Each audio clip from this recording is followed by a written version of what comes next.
Good evening, everybody. Welcome to Chiefs Digest Live Q&A every Tuesday night coming to you. Let's see. I need to get up a hooray, hooray. It is Q&A day. And of course, our good friends over at StreamYard, where we host the live stream, has changed the graphics and have unbeknownst to me. So if we can get the graphics changed during the show tonight, we'll try and tone it down a little bit, make it a little bit easier on everybody. But glad Luttrell could chime in with the hooray, hooray is Q&A day. A lot going on in Chiefs Kingdom, obviously. It is. My comments disappeared there for a second. A lot going on. Obviously, the pads have come on. We are in day 7 of training camp. A busy day on Tuesday with some injury updates. A lot of action on the field, things to talk about. I am sure we're going to get asked a lot about some key players and updates. And hey, if you've got anybody you want to ask, I cannot tell you that I have got individual updates on all 91 players, but you got somebody you got a favorite player you want to ask about, talk about, I can always put them on the radar too. So to take a look at them and see how they do in the future. But try to get my eyeballs on as many players as I can. So hopefully we can answer your questions between Nick and myself. Be able to answer as much as we possibly can about what's going on with this team and updates. There's a lot. And I will say, just in general, I think this team's training camp so far has been looking pretty good. It's a lot easier to tell a little bit more about the offense, I think, at this time. There's a lot of rotations going on at certain spots. I am sure there's going to be some questions about competition battles or maybe lack thereof at some places, because there has absolutely been some talk about position battles that I think do not exist. So let's get into it. I do at the top want to talk about injuries. So if any of you've got some questions about that, maybe might be able to answer some of them right off the bat before we get into it. Chiefs started the day with 6 players on the sideline. That was 3 more than yesterday. Obviously, Christian Fulton, Jake Breeningstool. Breeningstool's got a hamstring issue. Christian Fulton still working back from that knee surgery cleanup he had in the spring. And am I forgetting the third guy?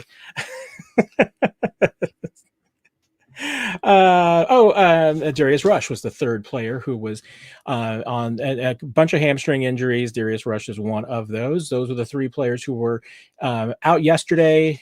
Christian Fulton is still on the physically unable to perform list. Today, 3 more players started the day on the sidelines. Rookie Jeffrey Bassa tweaked his ankle, so he was on the sidelines to start the day. Eric Scott, another cornerback, the hamstring issue, was on the sidelines, and Deion Bush, hamstring, popular trend. And all 6 of those players were on the sidelines to start the day, and then things got worse during the day. But good news, things are not as bad as they appear or looked maybe at one point during the practice today. And maybe even if you haven't heard the updates, we'll get into them. First one really that happened to start off with was Xavier Worthy.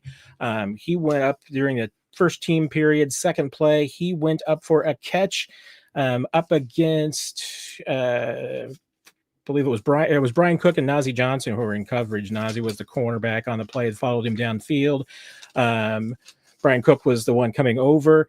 All 3 were in the area together. It wasn't a collision. All 3 were kind of going for the football. Like I said, it wasn't necessarily a collision or even a bad collision. It was just Worthy went up for it. There was a little contact, nothing violent or vicious. I mean, pretty standard for a training camp practice. When Worthy went down, he went down hard on the ground, didn't hold on to the football, hit his head on the ground, and that's what the Chiefs described as his injury. Andy Reid described it as banged his head on the ground. Now, Worthy did come in. He was back in during the next team period. Took a little bit off, it looks like, the rest of the day. So can't say it was necessarily a full day of practice for Xavier Worthy, and the Chiefs don't get in those kind of definitions this time of year anyway. But safe to say, Worthy came back. Hey, if he has a sore neck the next few days, wouldn't surprise me. So we'll see what happens. But doesn't look like there's any harm there. Hollywood Brown was the second big one. He tweaked his ankle in the back of the end zone in a goal line situation, red zone situation practice. Looked like it could be serious at first. He kind of came up lame in the back of the end zone, which would normally, on the best of situations, maybe be a cramp, worst, a hamstring or a calf issue. Limped over to the sideline, went on the ground, and the trainer started looking at his ankle. So that changed the equation a little bit. Got an examination in the medical tent. Then took the golf cart. I think I need to start putting the golf cart in there. Mitchell Schwartz made a very astute point about the definition of players being carted off in Kansas City, because they take golf carts back up to the facility when they're going back for more examinations, or just to get out of the clothes, for maybe get out of the uniform and clean up for an examination, or to go get tests somewhere else or test in the building. They take a golf cart. So we kind of say they get carted up there. It is not being carted off the field. So in Chiefs training camp land, being carted up is different than being carted off. So hopefully I never say carted off when any of these guys just take the golf cart back up. For those of you who are veterans of Chiefs training camp, you know that there is a different definition between riding shotgun as a passenger in the golf cart versus riding in the back of the golf cart. If you're riding in the back, it means you've got your leg extended in front of you, and you're probably being taken up because you can't put any pressure on that leg. If you're sitting as a passenger, it means that you've walked to the cart successfully, you got in, you can bend your knees. Usually it's a much better sign. Anybody who's riding in the back of the golf cart, that's when people start to get a little twitchy. So you got to be careful with your definitions there. But nothing like that happened with Hollywood Brown. He took a ride up and in the golf cart. A friend of the program, Jordan Schultz, reported that was the first to report that looks like not a serious issue. He could be back as early as tomorrow. I would be surprised. The Chiefs oftentimes with these injuries, especially if there is a day off, they'll give the player an extra day off. It's also not unusual for the Chiefs, for the player maybe to come back after the day off and still be a little sore and maybe get some more extended time. So would not surprise me if we do not see Hollywood Brown until the weekend. We'll see if he's obviously out there on Wednesday. That is great news. I still think it's great news if you see him on Friday, even Saturday. So let's see what happens. Two minor notes on the injury report. Technically, Sky Moore, wide receiver, linebacker Cooper McDonald, undrafted rookie free agent, who's looked really good in my opinion. Both had illness during practice. They left the practice, as you probably have followed along. At the end of practice, the heat index in St. Joe was 102 degrees. I was told that the temperature on the field, on the turf, hit over 120. And I believe that because the field was absolutely baked. The hottest I was all day was down on the field at the media tent, and standing outside the tent in the sun was harsh. So it was tough. So even though the Chiefs ended the day with 10 players on the injury list, it doesn't look serious for any of them.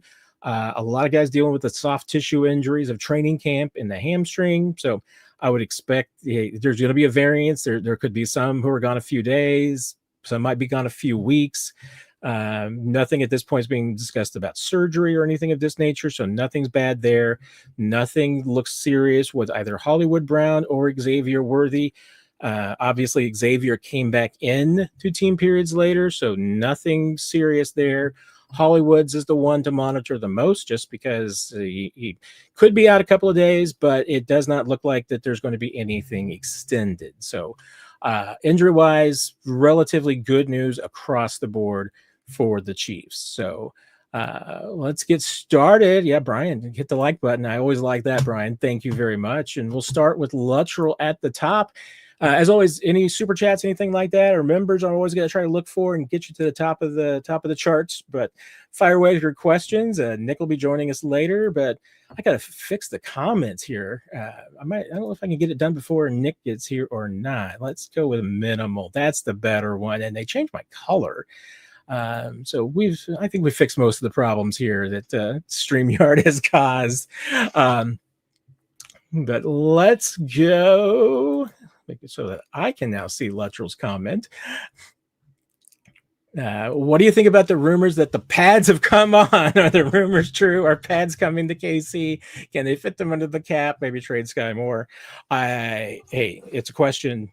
Yes, the rumors are true, Luttrells. The rumors are true. So the pads are on. We are here.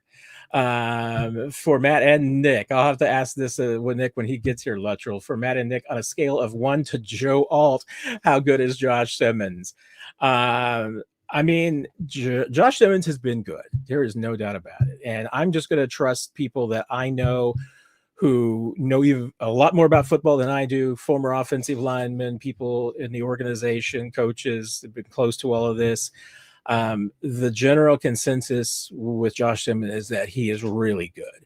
I mean, the fact that you've got a lot of people talking about Josh Simmons and the Chiefs having left tackle fixed for the next 10 years. You want to talk about putting names to quotes? I mean, it was Matt Nagy who said that the sky's the limit as far as what Josh Simmons can do. What's a big point to me, and you who have followed along for a while, you know very well that during the draft process, I was very, very bearish on Josh Simmons because the history with patella tendon injuries is not good. So far, Josh Simmons has passed every single test that the Chiefs have put on them, and I gave the Chiefs credit at the draft when they made the decision and really laid out their case for why they drafted Josh Simmons. They did their due diligence, so they felt like there was a lot less risk in this draft pick than I did. The question was never really about Josh Simmons' talent. If he had been healthy, there was no patella tendon, he's the number one tackle in this draft. I think it's a good question, Luttrell. You're asking on the scale of Joe Alt, how good is Josh Simmons? Because there was some debate about last year's draft, because last year's draft was just an absolutely phenomenal tackle draft. Where could he have fit in? I mean, the lowest that I ever really heard anybody having him fit in was maybe on the Amarius Mims category, and that might have even been a shortage as far as Josh Simmons goes. Maybe he should have been hired. Maybe he should have been on the Joe Alt level. I don't want to put, and this is the second thing too, and why I thought that it could be tough for the Chiefs to draft Josh Simmons coming off an injury. There's a lot of pressure on this position in Kansas City, and I did not want to see a guy with an injury get rushed too fast into becoming a starter and having the Chiefs repeat what I think were some mistakes last year with Kingsley. And now the thing is that last year with Kingsley, there were warning signs. There were some signs in training camp that maybe it was too much for him, that maybe he still had some growing to do and just some development. It doesn't seem to be the case with Josh Simmons. I mean, we're going to see. There's still some more tests. I mean, obviously, in football and NFL cliches and training camp cliche, you got to keep stacking days. So let's see what happens. He's got to perform against the team that doesn't wear the same uniform. So we're going to see what happens in the preseason games and see if he can back that up. And, and the bottom line, you're not going to really know what you've got until the regular season gets here. But give credit to Josh Simmons. So far, he has passed every single test, everything that the Chiefs have asked him and needed him to do. He has met the challenge. Looks really good out there. He looks both quick and strong. The fact that he held up reasonably well the other day in some bull rush against Charles Omenihu, I thought was really impressive. He's had good moments against George Karlaftis too. You're just not seeing a lot of problems out there with him. And like I said, people that I trust that watch offensive line play and watch Josh Simmons rave about him. They're big fans. There has been nobody that has watched Josh Simmons play that doesn't think of him as terms of maybe a future All-Pro. So I can't stop the hype train. I mean, I'm not going to stop a hype train just for the sake of stopping one. If I thought that there were some serious concerns, I'd try to put the brakes on. And like I said, I mean, I was bearish on this draft pick before it happened. I just thought there was too much risk. The Chiefs did a very good job of investigating that risk. So like I said, I give them credit and give credit to the kid. I mean, Right now, I mean, this looks like the 1 in 100, recovery from a patella tendon injury and outcome. And maybe there's reasons for that. Maybe it wasn't as bad of an injury as was discussed. Maybe good surgery, good outcome, good rehab. All of those things could have played into it. The kid, there maybe some things even just beyond anybody's control, genetics. I don't know, but right now, this is looking like one of the best possible outcomes that you could have from a patella tendon. And that's just how good that Josh Simmons has looked. And it has been impossible to find anybody with, I think, a contrarian opinion in St. Joe that there's any concerns whatsoever about Josh Simmons. So, Donnie Breedingstool. I don't know. Hey, Donnie, if you are a Jake Breedingstool family member or just a Breedingstool fan, kudos on the username, and thanks for joining us. Personally, when do you think Christian Fulton will return? Would be nice to see him out there soon. There's been some rumblings that it could be a couple of weeks before he gets back. I haven't heard anything about him missing the beginning of the season, so it could still be a chance that we'll see about the preseason. I mean, I think if he's going to get into a preseason game, it would probably be the third preseason game. That's probably the earliest that you might see him, just because it's just on the timeline. If he were to come back next week, or even the week after, I think the third preseason game is about the best you could hope for. It's possible he doesn't get any preseason time. Chiefs saw him a little bit in OTAs before they went in to do that cleanup procedure.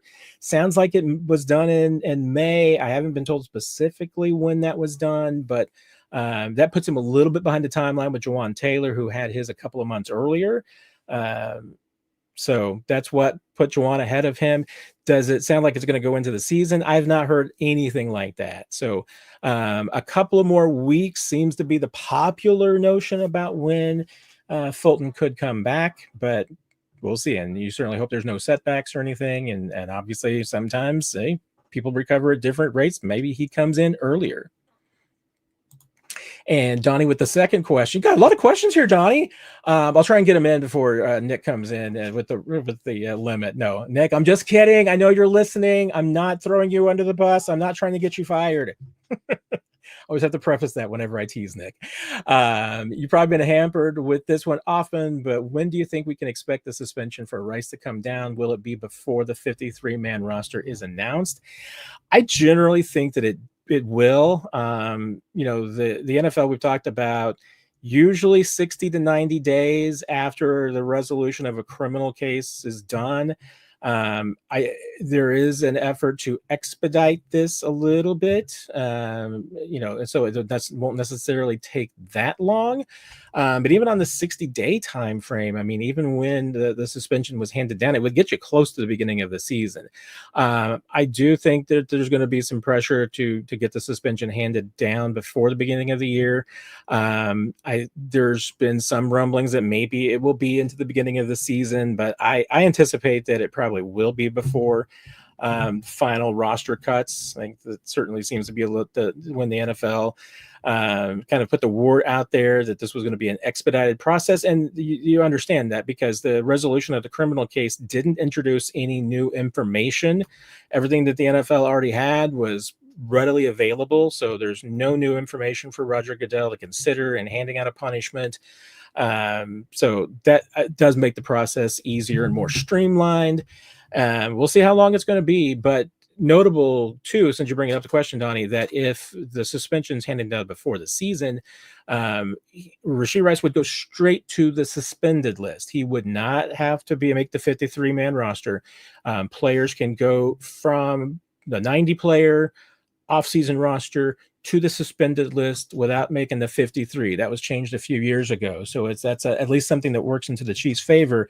They wouldn't have to put another player on waivers to make room for then Rashee Rice going on after roster cuts. They can go straight to it. So. And when are we getting 53-man rosters? I'm working on right now, Donnie. I'm trying to decide whether I put it out Friday after we see maybe the first reactions. We've seen a little bit of shuffling right now, but usually after the first day off, when the pads come on, we get a little bit of a shuffling. It's not the major moving day that you get after the first preseason game, but you get some shuffling. So right now I'm leaning towards Friday night, Saturday morning. If I got a wild hair and go ahead and put it out before then, but I really would like to kind of see how rotations look on Friday when they get back from the day off and see what it all looks like. And Donnie, next question. Then we're going to move on, Donnie. But hey, great questions. I appreciate them. Nobody is talking about how is Kingsley holding up at left guard. I think he's been fine, and and generally, I think that's been kind of the consensus review. Is everything perfect? No. Did he have some maybe rough moments in the one-on-ones this week? Yeah, it was inconsistent. I mean, there's a little bit of that. I haven't seen any evidence that the Chiefs, though, are considering another option. I mean, at this point, it's Kingsley's job, and I think they're still pushing him.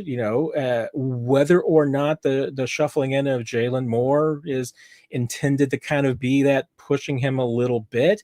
But remember, Jalen Moore's never played guard in his NFL career. So Jalen Moore getting reps at guard is just simply to get Jalen Moore ready in case he ever had to go in at guard in emergency.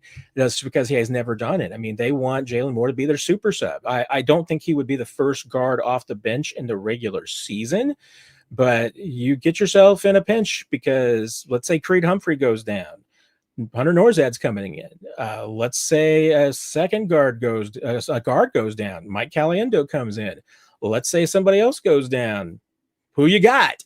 Well, now Jalen Moore. So, I mean, there are scenarios where you absolutely need, other experienced players as backups at positions. I think it's actually pretty here's the thing is that everybody thinking that, Jalen Moore taking reps at right tackle was creating a competition at right tackle.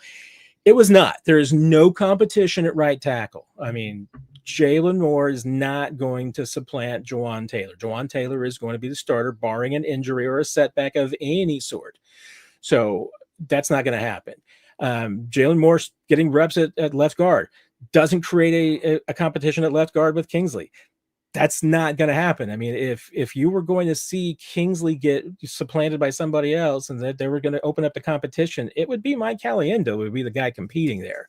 So it's not going to be Jalen Moore, a guy who's never taken a down at I should be able to check because I know that he hasn't played right tackle since 2001, and I don't believe that Jalen Moore has ever played guard in the NFL. So this is purely just about getting him some experience in case of emergencies. But the fact that they're preparing Jalen Moore to be possibly an emergency guard tells me that the Chiefs are considering, or what's going to be in their mind, is that they're going to carry 2 tackles and 2 interior linemen, or maybe 3 tackles and 2 interior linemen. If they carry a 10th player, I think it's going to be a 3rd tackle.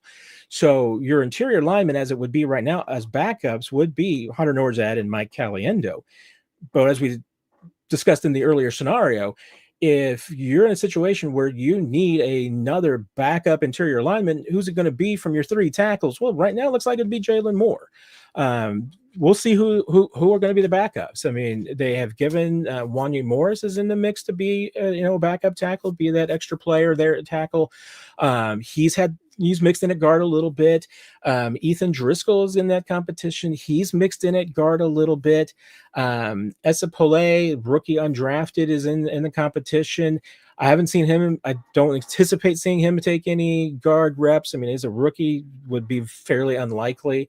So even Chu Godric, who I think you would say have to at least classify as on the edge of that competition, he's taking guard reps. So they're definitely trying to get whomever are going to be those backup tackles that also have some guard experience just in case.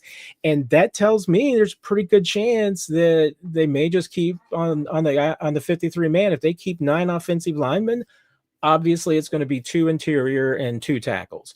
If they keep 10, I'm increasingly thinking it's going to be 3 tackles and 2 interior linemen. So that's why you get Jalen Moore some work. You want to be able to get him to be able, and that's what Andy Reid said today, is that they want him to be able to play multiple positions. And apparently he referenced 3 positions, so I would assume that they're not planning on rotating him at right guard. They're just going to focus on left being his position, and so left tackle, left guard. We'll see if they mix in right guard at all, but I could make sense of the fact that they just want one guard position nailed down. So we will see. Yeah, but I know it sounds like a great event out at Zarda's. I know Nick is working, so he definitely won't be able to make it. I'm tied up as well. It's a night off on the weekend, so I've got a lot going on. It sounds like it's going to be a great event. I hope you all have a blast out there. Those guys are good guys, so enjoy yourselves. Sharon, good and bad for each rookie so far, or choose if this question is too big. Good and bad on 7 is kind of tough, but I'm going to do my best, Sharon. Go by, make sure I can get everybody in the right draft order. If I mess up a draft order, I intentionally did it, so don't worry. Josh Simmons, athletically, physically, is everything you expected and hoped for. That's great. The bad, and Matt Nagy kind of laid it out. He's a rookie, so being able to pick up the calls, the adjustments, when they're at the line, knowing what the play is designed for you to do as the left tackle is great, but knowing how to adjust based on what you're lined up against, based on what Creed Humphrey is seeing at center and signaling to you, what Patrick Mahomes is seeing and signaling, adjusting to where the mic is. 41 is the mic, remember.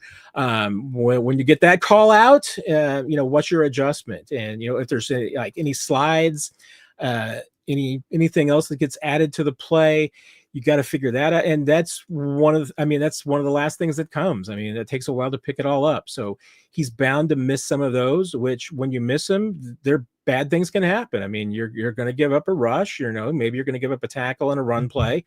It's, bad things can happen. You just don't want anybody hurt. That can happen too, but he's going to blow some of those. That's just to be expected. And, with Kingsley being a new left guard, having that communication between the two of them and how they pass off, and Nick's like, well, I would not be surprised if that comes up, and Nick just talks about the guard and the tackle and how they communicate and how they hand off some of the responsibilities in the middle of plays and how they figure out how to do that and communicate that and do it consistently. That's two inexperienced players at the NFL level doing that. So there's going to be some mistakes. Omar Norman Lott, good. Once again, I think he looks the part. Very physical, has been impressive across the board. The bad, I think what inexperienced against the run. I think the Chiefs would like for him to be able to play a little bit against the run.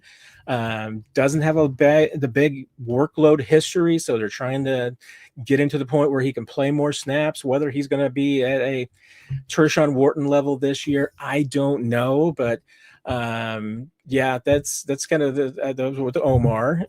Ashton, good. Ashton Gelati, motor stands out. You see his speed and his quickness. It's really impressive. The strength is still a work in progress. So not a bull rush guy. He's not going to be barreling through any tackles. Might be hard for him to kind of cut through some combo blocks. I can see that being an issue. If a tackle can get his hands on him, you can slow down Gelati. Just doesn't quite have that power yet to push on through. So we'll see, how that develops, but that's kind of at least how I see Gelati right now. Jalen Royals has looked pretty good. I still think that there's I'm not sure just how high the ceiling is in year one. I think he's got a fairly decent floor. Just not sure how high the ceiling is going to be. If he puts up big numbers, and this is no knock against Jalen Royals, I think it's just going to be, if he puts up 600 yards of receiving yards this year, I think somebody or somebody's in front of him got hurt, and that's bad news. I think a great comp for him is Chris Conley. If he can give you a couple 100 yards receiving, couple of touchdowns, I think that's great. That's not bad at all. So I have more modest expectations for Jalen Royals than I think a lot of people do, and it's nothing wrong with that. It's just that I think that there's 4 more experienced receivers in front of him that are going to get those looks and get those opportunities. So the opportunities are going to be probably more limited than you think. And then he's still got some just experience. I mean, he has looked, really good on some routes, and I think he's still working on trying to play fast. He hasn't always looked like the fastest guy out there. He's only going to probably play one position, so that's kind of another factor too. They do have him in the Z role, which means he'd be backing up Xavier Worthy. And so unless something happens to Worthy, I mean, that's when I think you would see a lot more play for Jalen Royals. Worthy's going to play a lot. I mean, he's an Energizer bunny. I don't know if he's as Energizer as Tyreek was, but he's got some of that juice. So he's going to play a lot, and that's why Jalen Royals, I think there's a role for him, but it's just not. I just don't think it's going to be as big of a role as some people think. I mean, I think there's an opportunity, but like I said, I think it's just it's a little limited. Okay, so for the fourth, Noel Williams seems to really be picking up things fast. So I think that's the good thing, because he was, by all accounts, struggling during OTAs. He had some good moments, but he really kind of struggled a little bit during OTAs defensively. But it looks like showing up the camp, a lot of things started kind of clicking in, and it did not take long. I mean, he's moved up the depth chart fairly steadily, now routinely getting work with the twos. Seems like I've seen him work a little bit in with the ones and some dime coverages. So there's a lot to like right there.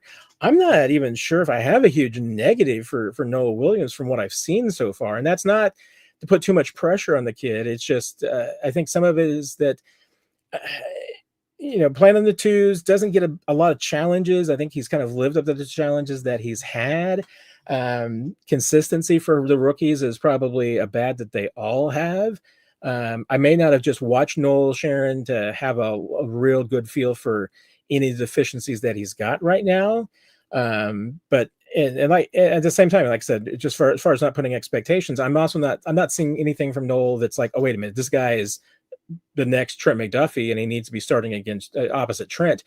He's not there. I mean, that's not what we're talking about, in my best Andy Reid speak, that's not where he's at right now. That's not how he's rolling. So, but as far as, hey, a fourth or fifth corner on this team, Noel Williams right now looks the part, and looks like he may be able to be more than that. And then I want to go to Brashard Smith, but Jeffrey Bossa, there we go. I told you I was going to go in an interesting order. So Jeffrey Bossa out with the ankle injury. That's a little bit of a concern. I mean, that's probably one ding on him that you can at least give. Special teams are ahead of where he is on the defensive side, but I think he's been getting better on the defensive side. He's still a little bit of a work in progress. He's probably going to be until the Chiefs kind of figure out what his best role is, because the derogatory term for what he is a tweener. The complimentary term for what he is a hybrid, because he's a little too big for a safety, a little too small for a linebacker. But it's going to be just, how do you find the right role for Bossa? And right off the bat, I mean, special teams is going to be a huge role. And Dave Toub, I know, is obviously right now really happy with him, so I don't think that's going to be an issue. Brashard Smith, the speed stands out. The speed, the hands as a receiver, his experience as a wide receiver in the past makes him a threat anytime that he's lined up to catch a pass, whether it's coming out of the backfield. Chiefs split him out wide a lot, so you're going to see that. If there's an opportunity to put Brashard Smith in the backfield and all of a sudden split him out to get him lined up on especially a linebacker, if they can get that matchup and get somebody lined up on a linebacker, going to take advantage of that, and he will beat just about any linebacker that he is on. So, if teams are going to have to adjust when they see Brashard Smith on the field, they can't let themselves get just absolutely hammered in one of those gotcha plays. I mean, the Chiefs have suffered from a few of those in the past, where they end up getting a linebacker on a really speedy guy. Buffalo has done that to him a couple of times. Now the Chiefs maybe have an opportunity to really create a mismatch there. He is a super smooth pass catcher, super smooth route runner. Speed in general is great. The only criticism I've heard about Brashard is just his ability to get small, and that's something that to be an effective running back and to be an effective return specialist, you got to be able to get down lower a little bit to be able to get through some holes. Don't want to be running upright. That was kind of a problem last year that Louis Rees-Zammit had, was just running a little bit too upright. Brashard's not like that. He's not that far like Rees-Zammit was last year. But again, just runs a little bit too much upright at times, puts the ball in some places that there can be ball security. That hasn't been a huge issue. He's had a couple of times where the ball's been knocked out of his hands. And again, comes back to, you just gotta, use. It's not just about the 3 points. Part of the 3 points of contact is your body, but you've got to be able to use your body to protect that football, and that's where he can use some work. So, all right, that's my Cliff Notes version, Sharon, and saw you renewed your membership. So thank you very much. That is very, very kind of you. Chris, were you a little Hulkamaniac like the rest of us growing up? I bet you Nick was. We'll have to ask Nick if he was ever a Hulkamaniac. I'm going to lose some respect points here and cool points, Chris. I was not a WWE guy, or WWF as it was in my day, and a wrestling fan, and I just wasn't a Hulkamaniac fan.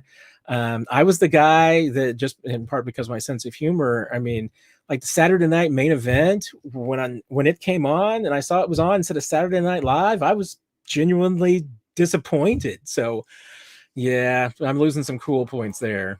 And John said about the passing of Ryan Sandberg. Yeah, that was the cradle of my childhood, was Ryan Sandberg's career. I remember him coming up, winning Rookie of the Year, all of that. And obviously, if you grew up in the WGN Superstation era, all those Cubs back in the day, you knew, and Ryan Sandberg was the best of the bunch, and always seemed like a really cool dude. Admired him as a second baseman and just a baseball player in general. So yeah, that is sad. Cody, how's Simmons looking? I can't really add much to what I added earlier. He's sharp. He's looking really, really good. So there's a lot to like there. I can't really, physically can't really give you any criticism. Like I said, I think that, his toughest challenges this year are going to be the mental side and just how quickly he can pick everything up. But right now, Chiefs are pleased with what they got. So Rick, hey, can you explain the last 2 years of Mahomes' contract? It's void the last 2 years, $0. Can they touch his cap hit into that? Yes, that is exactly why you see those 2 void years on the back of Mahomes' contract. They're entirely for future use. There's some really obscure NFL contract rules sometimes about future money and going into certain years and everything. So you may continue to see the Chiefs add on some void years onto the back of Mahomes. Some of it's there because they want to be able to, even though they're not to that point yet, they will reach a point where when you restructure a roster bonus into a signing bonus, and that's more specifically about it, but it's also when you do even a renegotiation, which I think is going to happen with Mahomes in the next probably 16 months. I think they're going to do it before he starts hitting the $75 million cap hits. They're going to do some work on that. But that's entirely because when you do that conversion of a roster bonus into a signing bonus, you can extend the cap hit over the next 5 seasons of the contract. Sometimes there's some really sticky language, and I don't understand all of it because there's a few nuances of the salary cap that are at the agent GM level and the lawyer level that are a little beyond me, but that's why the Chiefs put that there, was so that in the future, when they did some restructures, there were years on the contract that they could push that signing bonus into. So you can prorate that over the next 5 seasons. So the Chiefs are going to be getting close here, where when they do that and they're prorating over the next 5 years, it's going to be into years beyond the contract. And so that's what those void years are set up for, just to be able to handle it when they start prorating into future years. It's a little bit different than like the void years that the Eagles have. The Eagles have their void years kind of set up for different reasons. I mean, they're strictly for managing the cap right now. For the Chiefs, it's more about managing the cap in the future and just making sure that Mahomes I mean, like if let's say that things got a little sideways, or Mahomes didn't want to renegotiate or anything of that nature, and the Chiefs wanted to be able to restructure some. Remember, they have the ability with those roster bonuses, without permission, to convert them into a signing bonus and spread that money out. So, hey, let's say things got bad, or let's say that the Chiefs and Mahomes may had a disagreement. I mean, you want to be prepared for that. So, contract is set up that, hey, if the Chiefs were not able to restructure in the future or renegotiate in the future, and they're stuck with the contract that they have right now, they'd still be able to take those roster bonuses, convert them into signing bonuses, and push them into the future. So it's all about just making sure that you're ready for the future going forward, and it can be either restructures or renegotiations. John, who stood out so far in pads? Good question. I mean, I obviously there's a lot of guys. I mean, just the single anybody out that I think what I would probably be focused on here, John, and because it's not necessarily there's a ton of guys that I would say all of a sudden got better, and I'm like, okay, I was wondering about this guy, but hey, the pads came on, and this guy all of a sudden started balling. To me, it would be the guys that you wanted to see. You didn't know how they were going to perform, but you wanted to see what happens when the pads come on and they're still there. They don't disappear. I would say from that standpoint, so far, I mean, the running back spot, Brashard Smith, I think I would put into that category. I mean, I think he has still looked good. One important one in the wide receiver group, I would say, is Tyquan Thornton. I think the question was certainly going to be if a speed guy like him, if it was going to be an issue when the pads come on and things got a little bit more physical, if he would still be an important piece. And I haven't seen any drop off. It seems like Tyquan is still continue to play pretty well. The tight end Robert Tonyan has just continued to look fantastic. I mean, the pads came on, and he might have been the one guy that continues to get better. I mean, Robert Tonyan, going back to OTAs, was one of the guys that impressed me the most. I mean, he was arguably maybe the best tight end in OTAs. And I think Noah Gray's having a great camp so far, so I'm not going to put Tonyan above him. And Kelsey has too many moments where he just looks like Travis Kelsey, even though they're managing his workload a little bit. But Robert Tonyan has just had a fantastic camp. He'd be my number 3 tight end right now, and that's no knock on Jared Wiley or Jake Brainingstool. That's just a compliment to Robert Tonyan. He has absolutely earned that. I tell you what, and on the defensive side, I'm switching here a little bit because, my linebacker that I love, and I still love the size of Brandon George. I think he's just a specimen. I think absolutely practice squad, developmental, and maybe with the same thing with Cooper McDonald. But I tell you what, he's looked really good. He's moved well in pads. He just always seems to be around the football. He had an interception a couple of days ago in pads. So to me, that's a guy who has really shined out and stood out. Noel Williams, I mean, I would say that because he's obviously continued to look really good since the pads came on. He's stood out. Yeah, well, and Josh Simmons, I guess you would absolutely say, since I didn't mention him on the offensive line, he's been really, really impressive. The rest of the offensive line, as far as, and I'm excluding Creed Humphrey and Trey Smith and guys like this in this conversation, although I will go ahead and throw Jawan Taylor in here. I think Jawan's looked good. Maybe if what's true in that he really does feel the best that he's felt in a couple of years with that knee procedure in the off season, he might be a different player. I mean, are you still going to have some problems on lining up? Maybe. But he's been really good. So I've been impressed with him. Omar Norman Lott, I think, has looked good since the pads came on. Let's see. I'm going through the corners and safeties and thinking if there's anybody that's just like really surprised me as far as their performance goes. I mean, the guy who's probably benefited the most since the pads came on in the defensive back is probably Najee Johnson. And it's hard to tell whether that is just coincidental that was okay. Spags and Merritt decided now's the time to mix in Najee Johnson and kind of test where he is and see where he's at. So maybe coincidental. He's played well.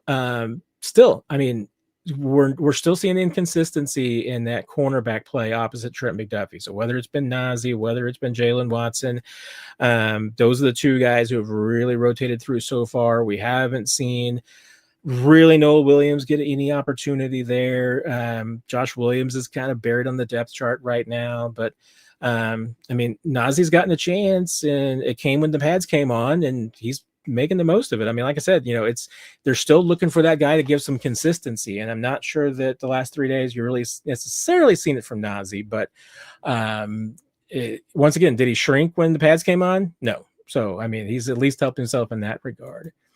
The Red Devil Chief with a couple of special teams questions, and I'm on board for all special teams questions. How's your boy Nico Remigio looking?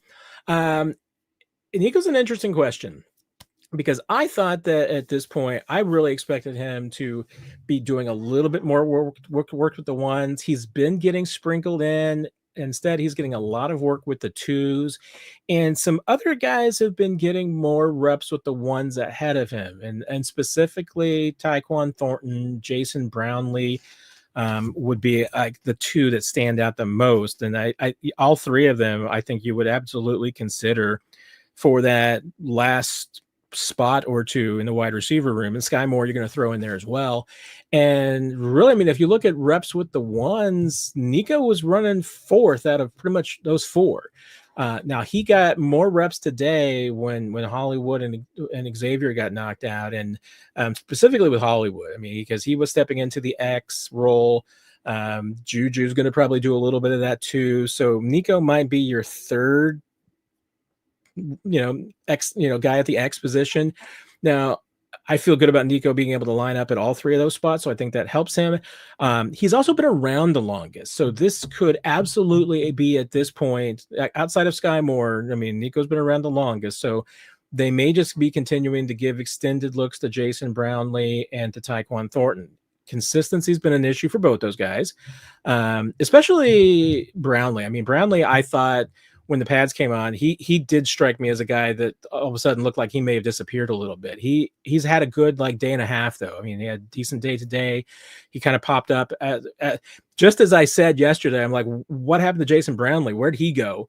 All of a sudden he kind of popped up on the radar again, and has had a good day and a half. So, but I mean, if you didn't hear Dave Toub earlier this week, I'll reiterate what he said. I mean, Nico is their most consistent and most reliable punt returner. Their number 2 punt returner after Nico is Sky Moore. Their number 3, probably Brashard Smith, but Brashard Smith has zero experience essentially returning punts. Didn't do it in college. He's doing it now a little bit, but like I talked about earlier, I mean, there's some worries about his running style, and it particularly on punt return that it could be a little prone overturn. Not that he's got bad hands. I mean, he would absolutely, I think, be able to catch every punt. The concern would be that, ball control when he's running. That's the issue, because he has had some issues there. So that's why, I mean, Dave Toub, I think Veach's gonna just have to pry him out of Dave Toub's hands if he wants to release him on cut down. I mean, he is not the flashiest player in the world, especially on returns, but he is just consistent. He can give you good returns, and he runs exactly the way that Dave Toub wants them to. You have to have 2 kick returners. If Nico Remigio is not around, and now Brashard Smith is your other kick returner, and like I mentioned, a lot of speed, a lot of electricity, ball security might be an issue for him. who do you put back there with him? I mean, there's not a ton of experience. There's some college experience. Jalen Royals has got some experience. Noel Williams has some experience back there. Sky, if he makes the team, would be in that mix too. But again, your most reliable, consistent kickoff returner is also Nico Remigio. I think Brashard Smith would be the guy you pair with him. I think they would make a good pair, especially in the sense that you've got one that's consistent, one that's electric. You could also probably put some things on as far as some tricks, and that Chiefs, that maybe or may not be something that they work on during training camp. But I'm probably a bad person to ask because I like Nico. I'm high on Nico Remigio. Like I said, I mean, I get that he's not necessarily the fastest and the biggest guy out there, but he plays with all heart and he does everything right and he does it consistently. So sometimes you need those guys. And I think that for the Chiefs, I mean, if you don't want to turn over the football on kickoffs and punt returns, Nico's your guy. So I think that'd be great to have him still in that role. And you're also asking about the punt battle. How is Eddie Chaplitsky looking? Chaplitsky, I guess I still kind of pronounce that with Ozark accent now that I know how it's pronounced, but Eddie Chaplitsky. I'm trying to remember, was it Jesse Newell that came up with the I'm trying to remember the expression now, but I know it was something about wearing pleats and skiing and that skier, because that's what it is. Eddie Chaplitsky. Wish I could remember now because it works for Jesse. But both these guys are great. Both these guys are going to be NFL punters. When we talked to Dave Tobe earlier this week, he did talk about just where that Matt Araiza has made improvements, and that's what Chaplitsky was sent to come in here and do, was to push Matt Araiza and make sure that the improvements that the Chiefs wanted to make, that he felt some pressure to get all of that done. And he's done all of that. I mean, everything that they wanted, which was, better location of punts, especially just getting out of kicking everything to his right, that being able to kick to his left. He's doing much better with placement. His hang time has been good. Distance has been good. That's all been an improvement. And I'll be honest, I mean, this is a compliment to Chaplitsky. Rice has got one of those kicks that just comes off his foot and you hear it and it's different. I mean, he's just got that kind of a leg. Chaplitsky's the same way. I mean, if I'm not looking at them, my eyes are closed or looking away, I can't tell you who's punting. I could have done that last year. I mean, there's other punters that if you put him out there with Matt Araiza, I could tell you, oh, well, that's Araiza, just because of the way that ball boomed off his foot and the way it sounded off his foot. But Chaplitsky's got that. They're both going to punt in the NFL this year. I'm 100% convinced of that. Some team gets some inconsistent punter or punt play and gets some injuries. Chaplitsky, some teams going to remember, I mean, teams every year look to see who are Dave Tobe's cast-offs and go get them, whether it's kick return, punt return, kickoff, punting, special teams players. Everybody in the league looks like, okay, who are Dave Tobe's guys that we can go get? So Eddie Chaplitsky is going to kick in this league. I think Matt Araiza wins the job. I mean, I think that's the way that's going to shake out. We'll see how long that the decision goes on. I've kind of always expected the first preseason game after that to be kind of that point. I think Dave Tobe would probably prefer it go on a little longer than that. But I still think, unless an injury pops up, something of that nature, I think Matt Araiza wins that job. So I am going to star you, Cody, because you have a question for Nick and myself. So I'm going to bring that back up later. Let's see. Oh, Chris, is the New York shooting a bad omen for the NFL season? I sure hope not. That's a very sad, weird story. I've got friends who work at 345 Park Avenue where the shooting took place. As you can imagine, people are kind of all over the place. That was a rough day at the NFL offices. Andy Reid spoke about it today at his press conference, and just the frustration about these things that happen. I sure hope it's not a bad omen, because it's a weird story, and it's probably changed and moved a little bit since this morning, when I really last heard a lot of the details about what was going on with it. When I heard about it, I mean, obviously I reached out to some of my friends that work there, people I know, and just making sure that they're okay. Sounds like everybody at the NFL offices are okay. Physically, mentally is a little bit different. So I completely understand that. I mean, I think my psyche would be a little wrecked up too. So I'm glad everybody there is safe. I'm so heartbroken for the victims of that shooting and their families. And let's hope it's not, Chris. And I hope that everybody that works there is able to pull it together and get, if you need help, go get it. There's no shame in that. If you need some counseling, if you need to be able to get through it, do it. Not that you're listening to maybe this live stream, but there's no shame in getting some help. And I know that there are people in the NFL offices that are hurting right now. That was just an absolutely terrible event. Let's see, Scott. I'm curious, with all the Josh Simmons hype, who do you think is the better left tackle coming out, Josh Simmons or Eric Fisher?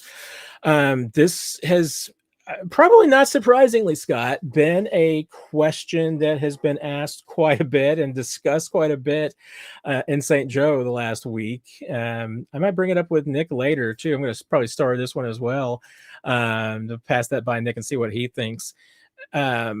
It has come up quite a bit, and for me, I mean, I didn't get to see Eric Fisher at training camp as a journalist. I know I was up as a fan at least once to see him in training camp, but it's too long ago for me to be able to make those kind of comparisons. I mean, as far as Eric Fisher as a rookie goes, I mean, I think Josh Simmons physically is more developed. I mean, I think he's probably stronger and faster than Eric Fisher was. Fisher was, they're probably, I don't know, they're probably about the same from a technical precision to me. I mean, it's, well, I'm not trying to hedge here or anything like that. I'm just trying to think about the best way to kind of phrase it and everything. I mean, it's not necessarily at this point like a huge difference, but I do think that at this point in their rookie seasons, I think Josh Simmons is the better player and probably a little bit more advanced. So would I expect Josh Simmons to have some of the struggles that Eric Fisher did? Some, but not all. So that's why I think if you look back at the end of the season about who had the better rookie season, I'd bet on Josh Simmons right now being the one that you look at and say, okay, yeah, he was better as a rookie than Eric Fisher was. Adam, would you sign Christian Wilkins? I wouldn't, and it doesn't really have much to do with the drama of some of the stories coming out of Vegas. It has more to do with the injury than anything else. I mean, it sounds like, just from a physical standpoint, that there's a lot of questions there, that maybe he needs another surgery. I mean, maybe he doesn't. I mean, if you want to bring him in for a physical and see where he's at, fine. And to me, it would just be that question. But I think if it's Chiefs, if there's any drama when it comes to the injury and just what's going on there, and whether the rehab was being done and everything correctly, and I don't know what goes on in Vegas most of the time. I mean, it is still a organizational black hole, which is be able to say that. I mean, Vegas is just, there's no way Pete Carroll is going to be able to fix that building, and Tom Brady with whatever he's doing there. I don't even know what Tom Brady's actually doing most of the time. I don't know what his job is or what he does there or how often he's there. Who knows? They're not going to be able to fix the culture of that place in one season. So you're still going to have all sorts of drama going on there. And hey, I don't know. I mean, Christian Wilkins got sideways with the Raiders. Maybe that says more about the Raiders than it does about Christian Wilkins. Maybe it's the other way around. I don't know. But you're the Chiefs. There's drama around the injury. There's no reason to take the risk. I mean, he's, especially if he's hurt and not going to be able to be productive this season, which it certainly sounds like is currently the thought process. So Yeah, I wouldn't do it. It has nothing to do with any of the other, weird stories and just odd stories are coming out. I mean, it sounds like the Raiders have a player on their hands that they don't think is healthy enough to play, that they guaranteed a ton of money to, and now want to get out of guaranteeing the money or just trying to find any way possible to get out of it. So that's my take on it. And whether that's a reflection on Christian Wilkins too, I don't know. But it's unless you brought him in for a physical and you felt like he was all there mentally and physically, I wouldn't buy into any drama. Well, let's see. John, I'm going to start yours too, John, because even though I know Nick has been off the last couple of days, I want to get his opinion on that. So, even though maybe just one day of pads discussion, I really want Nick's insight onto that one. Yes, training camp fights are great. Although here's my problem with what happened today between Ashton Gelati and Josh Simmons. It wasn't a fight. It was a scuffle at best. I know there was a punch thrown. It didn't land, though. I mean, I've seen much better training camp fights, and everybody tried to stop it and, break it up immediately. So there was no extracurricular activities beyond that. So, and I'm a guy that doesn't have a problem with training camp fights. I mean, if anything, I've got no problem with the player showing some emotion on a field. And honestly, I mean, I thought Josh Simmons was the aggressor on that one. I thought Josh went after Ashton a little bit, and I thought it was great that Ashton was like, I don't care if you're first round draft pick or not, I'm standing up for myself. I mean, I don't have a problem with what that happened in either one of those situations. And I know that definitely, even though, I mean, Andy Reid pretty much acted like he didn't care about it. It's like, hey, people are competing out there and things are going to happen. Now I know both of them were absolutely told afterwards that probably two things is that, one, not a great idea to punch a teammate. So you prefer not to do that. And then two, don't ever do that in the game because you cost us 15 yards. You're an idiot and you're going to get in real trouble then. But at the same time, they're probably walking out of the coach's office with, a pat on the behind, the pat on the back saying, yeah, keep doing what you're doing, kid. So football coaches love it when you see that kind of just competitive fire. So, Andrew, I definitely owe you. So I'll be checking in with you later, Andrew. Andrew, for everybody, that's not weird. He mows my yard and I owe him $40. So, I'll bring, what, Andrew, I'm going to bring in Nick here to be able to answer this question too, because Nick has arrived. Hello, Matt Derrick. Mr. Nick Jacobs. It is wonderful to see you, my friend. It is, it's an experience to be here. How did you spend your day off when the heat index was above 100 degrees? So the past couple of days, I took my niece to football practice and picked her up while they were doing conditioning. So did that and spent some time with the nieces, and then nice. Did my errands today. Very, very nice. Good to hear. Did some treadmill too. There you go. And then you're ready. Now you're all ready to come back for a 10-10-10 on Wednesday. Is it really a 10-10-10 tomorrow? It's a 10-10-10 tomorrow. Yes, if you're going to practice tomorrow, it's going. I was told that it's well. I was told it's probably a 10-10-10. It could be a different format, but it's probably going to be about 75-80 minutes. So, yeah, they've done their 3 days in pads, so they can't be in pads again today on this day. And this is usually and typically they do a 10-10-10 before a break. So I'm fully expecting that. So if you're going to camp tomorrow, probably going to be a quick and short, and it might rain too. So we may have all sorts of problems tomorrow, Nick. It won't matter because we're only able to shoot stretch. Exactly. Andrew's question: what has been the funniest or the crazy moment at camp so far? Is there anything in your visits to camp that have jumped out at you as the craziest or the funniest? No, but that's also because I've got 15 years worth at this point. So it kind of turns into Groundhog's Day more than people realize. I mean, even though it was just a scuffle and not a real fight, I do enjoy a good camp scuffle. So I mean, I was excited. I mean, I jumped up because I was like, all right, here we go. I mean, it's about time. And then it kind of, fizzled out. So I wasn't really super excited about that.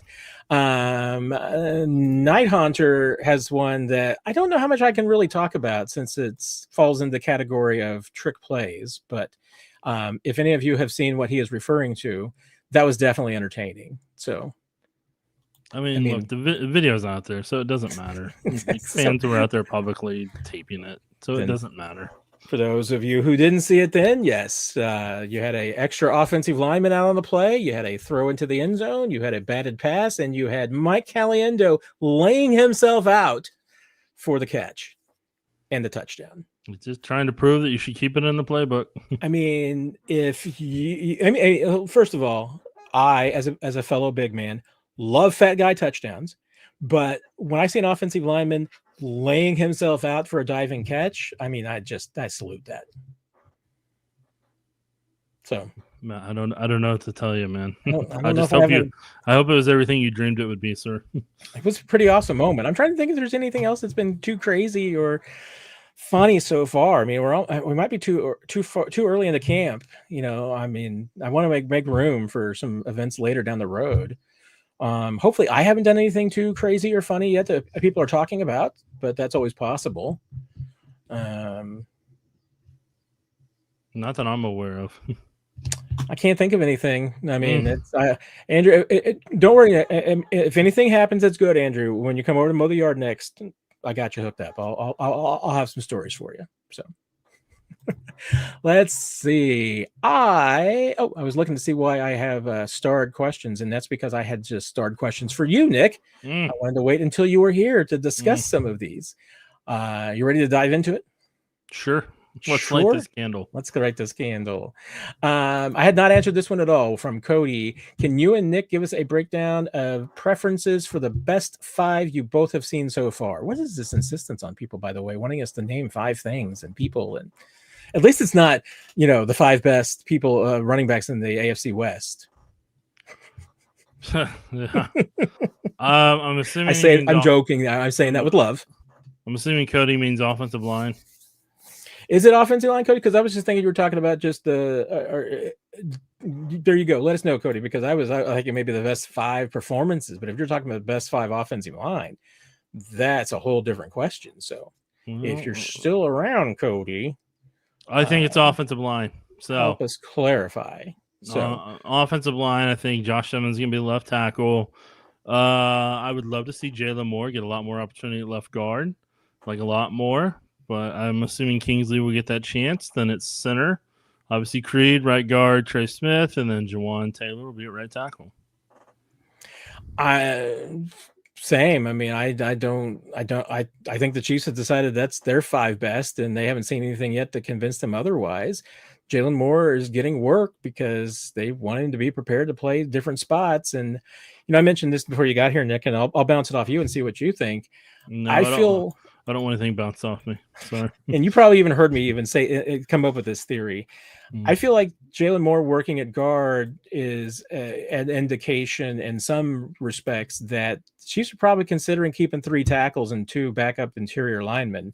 And in that scenario, you need one of your tackles to be able to back up at guard as well. I mean, I think when you're having guys rotate in and everything, I don't think you're wrong with that theory. What I would say is I think they want to have on tape how each guy can do at a spot instead of throwing them out there in a game where other teams can kind of scout against it. So if you can do that right now in those team drums up at training camp, then you get your answer about how do they do footwork-wise here, how do they work on a double team here, how do they do in their pass set when they see this look and that look. So they have the answers they want to feel comfortable if they want to put that guy in that spot. I mean, you've seen Caliendo at center a handful of times and at guard some other times. So I think the guys you see rotate around, like you said, are the guys they're kind of seeing if they can be answers at multiple spots. And then that'll determine what the number is they keep at the 53. So in terms of offensive line, I think they're trying to see, could they get away with 8? Do they have to have 9? Are they going to fully need 10?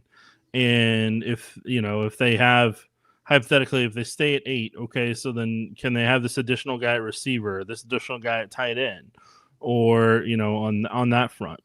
And then that's just how they're playing it out. There you go. Scott asked, curious with all the Josh Simmons hype, who do you think is the better left tackle coming out, Josh Simmons or Eric Fisher? Coming out of college, Josh is on par with Fisher athletically. I think they're still in the same ballpark. I don't know if one was better than the other. So Eric Fisher was really athletic, and that's why he went in the top. He was going to go in the top 10, whether it's the Chiefs or not, just because of his athletic ability. Him and Lane Johnson were definitely going in the top 10. Luke Jokel just had the less amount of questions in terms of pedigree. It was just a matter of, did you want to go with the athlete? Did you, which would have been Lane Johnson? Do you want to go with the athlete that's got solid technique? That was Fisher. Or do you want to go with a guy who's just got really good technique and has played a lot in SEC? And then that's, the teams that went with Jokel. So in terms of Fisher, I think Josh Simmons is more polished in his technique from Ohio State than what Fisher was coming out of Central Michigan. Fisher had a mean streak. Josh Simmons is showing that mean streak this week in the Heat. So, I mean, I think if it all just for Josh Simmons, I'm not kidding when I say this, it just all comes down to his knee. Can his knee hold up, and can he stay healthy? If he can do those things, then after a couple of years of strength training in the NFL, he's going to be a very promising left tackle. But, I mean, you just got to get to that point. So you're hoping that everything is fixed at the left tackle spot and that he can be Mahomes' blindside for the next decade. But nobody is going to definitively know. There's not even people on the Chiefs coaching staff that are going to definitively know. They have hopes that that's going to happen, and they think that trajectory-wise it can, but there's not a single person that's going to be able to tell you 100% this is what's happening, because every single person in the NFL front office knows how quickly one thing can change in a single snap. This is true. Oh, no. Oh, there we go. I lost my window for a second, man. You know how many tabs and windows I have open at any particular time, Nick. So it should just be the StreamYard, and that's it. Yeah, but I have multiple StreamYard sometimes tabs open. So why you're only streaming on one? That's an excellent question, because I leave one open from earlier by accident. I hate that for you. And then John, how does I've been asked this a couple of times tonight, so I wanted to get your opinion on it. This is one of the questions. How does Kingsley look at left guard? With Kingsley, I'm still waiting to see when he goes against other opponents. And the reason I say that is because when you get put inside a guard or center, it can be a little bit easier because you're not necessarily worried about getting beat to the outside and having to deal with the speed rush the same way you are as a tackle. So you're a little bit more insulated in terms of what you can negate with some guy's speed. So it's going to be a question of whenever he sees some bull rushes, how he's able to anchor up against those on a regular basis. I mean, he did a good job in the day I was up there in terms of having one of the better anchors that I'd seen in quite some time up at camp and be able to stonewall the defensive tackle the way he did. But I think I think it's just a matter of him going against some other guys to kind of answer some of those questions of starting caliber talent about how he can handle some of those bull rushes. There you go. There was a question earlier, and this is Rick's follow-up, because he was asking about the void years at the end of Mahomes' contract right now that actually have $0 in them. And talked about being able to move future signing bonus and prorated money into those years, asking, can you move cap hit into it? No, not now. I mean, it is for the future. So it's when they get to a point that you want, and usually specifically for roster bonuses. I am not certain that the Chiefs have carte blanche to. I think you mean Kate LeBlanche. I knew I would set that up for you, Nick. I was hoping you would jump in there. Yeah. They don't have that ability to just convert salary, base salary into that, and they can't move like money now. You can't move 2026 money into 2032. I mean, it's not, there's no magic wand to it. It's, hey, you can move money into 2032 once you're within 5 years of that. And it's, if it's prorated over 5 years. So that's why it gets pretty tricky, but that's why those years are there, is just for the future, for salary cap reasons, when the Chiefs are ready to do that. So, I did want to jump ahead, even though it's not a question, but just to get it out of the way quickly, Nick. Kenneth is here just for the high V fines. Are there any high V fines? Oh, yeah. No, I did those today. I got one specifically for you, Matt. It's going to be very exciting. I cannot wait. Yeah, it's something you're very passionate about. Do you want to take any guesses? Does anybody in the comment section want to take any guesses about what Matt is passionate about, that he is going to literally go to the store after this show is over and go get it? I mean, the two most on-brand things for me to be excited about would be a variation of peanut butter cup or a flavor of Dr. Pepper. Okay. If it's neither of those things, I don't know if you know my affinity for ice cream. The other thing would be if there's a new flavor of Bluebell ice cream. But okay, I don't know if we've discussed that before. Am I anywhere close? I don't know, Matt. I guess we'll find out. Oh, I'm very excited. I mean, if it's Oreos too, I mean, I can always go for a new Oreo flavor. So, I mean, I'm just very excited to know what it's going to be. So. Well, I had to email them to myself. I totally forgot about that. Well, I'm glad Kenneth brought it up. Then we need to. Yeah, good job, Kenneth. Good job, Kenneth. Kenneth gets a gold star. I don't know if that's going to mean anything to him, but gold star for Kenneth. Gold star. Night Hunter wants to know. See, even Nikki knows you well. She said Dr. Pepper too. There you Kenneth go. said Oreos. Nikki knows me well. Yes. Night Hunter wants to know chances Brashard Smith makes the 53-man roster. Yes. Like, I don't know what people keep asking. Yes. Like, I mean, he's making it. I typically will tell you either 100% or 90%. I mean, I'm putting him at 90%, but 90%. No, the dude's 100%. The dude's one of the most explosive players on the team. I will not argue. That's not making it to. That's not making it the practice squad. Yeah, I'm not arguing with 100%. So, yeah, like the NFL teams are going to see that and be like, all right, we're taking that away from the Chiefs just so they don't have explosive speed at the running back position. Like, they will do that out of spite. Perry wants to know, has anyone raised their stock surprisingly? And if so, who would be a trade candidate that doesn't make the roster? So there's nobody that's necessarily raised their stock. Because for the most part, like, yeah, I remember Matt and I have seen a handful of OTAs and mandatory minicamp. So all we were waiting on was, do certain people hold up whenever they put shoulder pads on? Do wide receivers flinch when, they have a chance of actually getting hit? And that's really kind of the only evaluations that we personally kind of have left when training camp rolls around. And for people, I say this, like, when you get to a certain point, like, training camp becomes like Groundhog's Day. And I'm not saying that to be mean. I'm just telling you the 100%. truth. So, like, at this point, everybody's just waiting around for the first preseason game. Like, we're all just passing the time.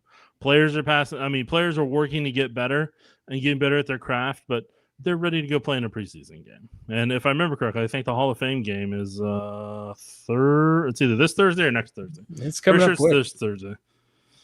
Pretty sure it's this Thursday on KSHB 41 here in town locally, if I remember correctly. Well, I know it's on KSHB 41. I want to say it's this week, but let me check. It's entirely possible because the Thursday, Chargers. July 31st on NBC, Chargers and Lions. So you will have football on Thursday night at 7:00 on your NBC affiliate if you're not in Kansas City. And if you are in Kansas City, KSHB 41, the place that employs me and says they say, hey, you do good enough, we're going to keep giving you checks. And I appreciate that. Station I watch, and I watch it all the time. Matt, it's a smart idea. You and Nancy are good people for doing that. Let's see. You answered this question. I guess I did not answer. Probably, this question, I don't know. Right? Is that I think that's where it came down. Oh my gosh! All right, ladies and gentlemen, you did know. Do high view finds right now while you look for the next. Oh, sorry. And would there be any trade candidate that doesn't make the roster? You're like I said earlier, like you're hoping on tweets during practice, Perry. You're hoping Sky Moore can come back and showcase himself with Gardner Minshew. If you can make that happen, there may be a team that would maybe give like a 7th round pick, a compensatory or not compensatory, but like a conditional 7th round pick for Sky Moore or something like that. but he's the guy that you really need to showcase with Gardner Minshew to give him a chance. To me, if you're a team that's good enough to win a Super Bowl, you're not looking to move talent that you need to win a Super Bowl. So to me, if you're the Chiefs, the only talent that you're looking to move is just somebody that needs a fresh change of scenery. And I think there's only two guys on the team that need a fresh change of scenery, and Sky Moore is one. I'm gonna go out on a limb and say it anyway. I mean, even though it's still, I get early, it would be Felix Anudike-Uzomah. Yeah, and Josh Williams, I could see too. Josh Williams, yeah, I should throw him in there. I mean, I think Josh Williams is absolutely really, really good mention in that. Those are the three. So if one of them or any of them or all of them stand out, especially in the first couple of preseason games, I think you might just be making some calls and seeing if anybody's interested, especially anybody who needs help at one of those positions. I mean, I think that there's a spot for one or two of those players on the Chiefs roster that they can make it. But if you're Brett Veach and you can get some draft capital, and these are players that maybe are on the bubble, and these are players that, if Sky Moore is going to lose a roster spot to a Nico Remigio or a Tyquan Thornton, you're not getting draft capital for Nico Remigio or Tyquan Thornton. You might get draft capital for Sky Moore because there might be a team out there that's going to say, wait a minute, this guy was a second-round pick. We can fix him. Felix Anudike-Uzomah was a first-round pick. We can fix him. So there's still some value there. But both those guys can still, I think, can still play in the NFL. Sky Moore, I think going to a Sean McVay type of scheme, I think would really help Sky Moore shine. I think that would bring out his ability to where it's predictable routes. He's not necessarily having to read and break off of it. He's not having to guess or anything. He just runs the route. I think if he went to a scheme like that, I think that would help him tremendously. Felix, I think, really needs to go to a wide 9 style rush. I think that's really where he can shine, is being an angle rusher and a wide 9. So if a team's out there doing that, I think they should try to make a play for him. And then Joshua Williams, I want to say I'm not sure if a zone team would want him more, or if a press. I just don't know if a press man team. I don't know if that. I feel like Josh could do well in a zone coverage scheme, but I mean, I don't know. But I think if Josh had just one style he could kind of focus on from a coverage perspective, I think it could help him tremendously down the road here in the NFL. There you go. All right, I'm ready now, and I see it, and I'm glad I went the third direction, because it turns out you do know me better than I think. All right, ladies and gentlemen, another edition of How You Finds. Matt's going to put the first one up. It is Bluebell ice cream. They now have a Dr. Pepper flavor. Matt is going to be leaving the show pretty soon to go to the Hy-Vee ice cream aisle to go get his Bluebell ice cream Dr. Pepper. And they also have the A&W root beer float. This is where it's going to get a little nerdy here and everything, because I mean, the Dr. Pepper float came out like almost 2 years ago. So I have had the Dr. Pepper float ice cream. It is very good. It's one of those ice creams that is probably good for me because a little goes a long way. I can eat, like, if I had the Bluebell chocolate peanut butter ice cream, I could eat that entire carton in one setting. But there's certain ones, and the Dr. Pepper float fits into this. This one, along with the lemonade ice cream, which is really good, I can eat a bowl, just a scoop, and I'm satisfied. I'm full. I mean, I'm like, that was really good. I mean, I didn't just devour it like a bag of potato chips. Mm-hmm. So big fan. The A&W root beer float, however, is new, as you can denote from the yellow new flag. It is indeed new, and I have not had that yet, and I would like to, because one, root beer floats are amazing, and two, A&W root beer is amazing, and three, A&W root beer floats are amazing. Mm-hmm. Matt, we got more Bluebell flavors. All right, I saw this one too. This is also a new one. They have a banana fudge. They have the pralines and cream. They have the Rocky Road. But the banana fudge is the one that's got the new logo on the side. Yeah, and this is one that the Bluebell fans were very excited about because they used to have the banana fudge bars, and those were discontinued a few years ago. So this is kind of a throwback. It's a throwback ice cream to the banana fudge bar. So the fans of banana fudge that have been bitter that they got abandoned and discontinued a few years ago, very excited about this ice cream. And then I'm not a finally, huge banana fudge fan, but your mileage may vary. then finally, also in the frozen food section is Taco Bites by El Paso Tacos, and they have stuffed nachos. Ooh, Also, I'm like a couple of intrigued. El Pasos. I'm They have the intrigued. chicken or beef stuffed tacos, and then they I'm have the stuffed nachos. Those look very interesting. Old El Paso, I mean, a reliable brand for a long, long time. So Mm-hmm. I tell you what, I have a question for you and the audience Okay. because it's not related to Old El Paso, but what's below the Old El Paso? I Mm-hmm. have never had the El Monterey frozen burritos and Okay. everything in their Mexican line. Are they good? Yeah, those are the burritos my family and I used to eat whenever I was a kid. I've never had it, so I've seen it in the store and thought that looks interesting. Should I try it? But I haven't tried it yet. So Yeah, you're saying it's a yes. beef and bean burritos are what we normally get. See, I like a good beef and bean burrito. So I mean, I can make my own, and I do make my own, but I could use one just in a pinch sometimes. So Well, Matt, you've now found it in Hy-Vee Finds. there you go. Excellent Hy-Vee finds tonight, Nick. Thank you very What much. I'm here for, Matt, I just searched the aisles and people are like, "Sir, you need to leave. You've been here for 3 hours now." And I'm like, "But I've got to get the people to Hy-Vee Finds." Were they at least smiling when they told you to leave? Yes, because that's all they do at Hy-Vee is smile. There you go. Friendly smiles every aisle. All right. Haley, did I understand Coach Reed correctly in that Moore is just rotating all over the O-line to be the everything backup, or is there anything to the idea that he might take left guard if he outplays Kingsley? This was our conversation today, Nick, and I asked Andy Reid specifically that if there was a legitimate chance that Jalen Moore was competing for the left guard spot, or is this just rotation? And he made pretty clear it was just rotation. And I mean, I still stand by what I've been saying about Kingsley. I don't know that anybody can beat out Kingsley for the left guard spot. I think the only thing that Kingsley can do is lose the left guard spot. Yeah, no, that's the perfect way to put it. Just for people, I don't think Jawan's going to get beat out. I don't think Kingsley's getting beat out. I think if Jawan gets hurt, or if Kingsley got hurt, or if Kingsley routinely got walked back into Patrick Mahomes' lap, then Jalen Moore goes in at one of those two spots. Or if Josh Simmons got hurt, Jalen Moore's going in. But Jalen Moore's potentially could be plugged in at left tackle, left guard, or right tackle in the blink of an eye if there is an injury. Like he would go to one of those three spots.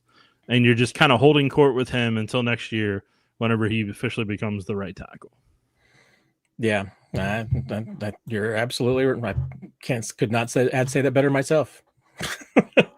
Alicia with a really good question here. What were the warning signs that things were too much for Kingsley? I didn't hear anything about that last summer. I mean, it was, to me, it was one of those things, Nick, I mean, that we talked about. I think it was kind of discussed a little bit, maybe a little bit more at camp. And because we saw Kingsley sometimes struggle in one-on-ones. Sometimes you just saw him struggling on the field. But Andy Reid and Andy Heck were very confident that he wasn't going to have a problem. And that's what kind of, to me, erased everything, because I felt like it's just that their confidence was like, okay, wait a minute. If Andy Reid and Andy Heck are confident that Kingsley is going to be fine, I'm just not seeing something, because these two guys know more about this than I do. Yeah, what I'll say on Kingsley is the level of competition you see those guys go up against, you always gotta be reminded of. Like, the number one standard on that defensive line right now is Chris Jones. If you want to see how he does against regular NFL speed or elite NFL speed, you put him against Chris Jones. If you want to see what he can potentially do against probably a top 15 defensive end in the league, you put him against George Karlaftis and see how he rushes there. You want to put him against a middle-of-the-road guy, then you can put him against a lot of other people on the team. If you want a guy that's got a good power rush move, savvy veteran, and could be top 10 if he could remain healthy is Charles Omenihu. But you just have to be mindful of the camp matchups, because if you're going against Mike Pennell, that's going to be a really strong, one of the strongest guys on the football team, and a good bull rusher. Ashton Gelati's got good speed and he's a good bull rusher, but he's not completely polished yet. It's going to take him a couple of years to get to that point, and he could be a terrifying pass rusher at that point if he puts it all together. So just what I'm getting at here in terms of Kingsley, and I don't want to use this just on Kingsley, but on any offensive lineman, when they get beat, how do they respond? Do they have a little bit more determination to them their next rep? Do they get to go back and do the rep the very next play, and how do they respond after that? Do they get beat by the same move? Do they have the same tendency against the move? Does the rusher do something different, or they do the same thing over and over again and get beat by it, like Wanya did in the game against the Raiders that ended in his tenure at left tackle? Then those are kind of the things you just you have to store away and see.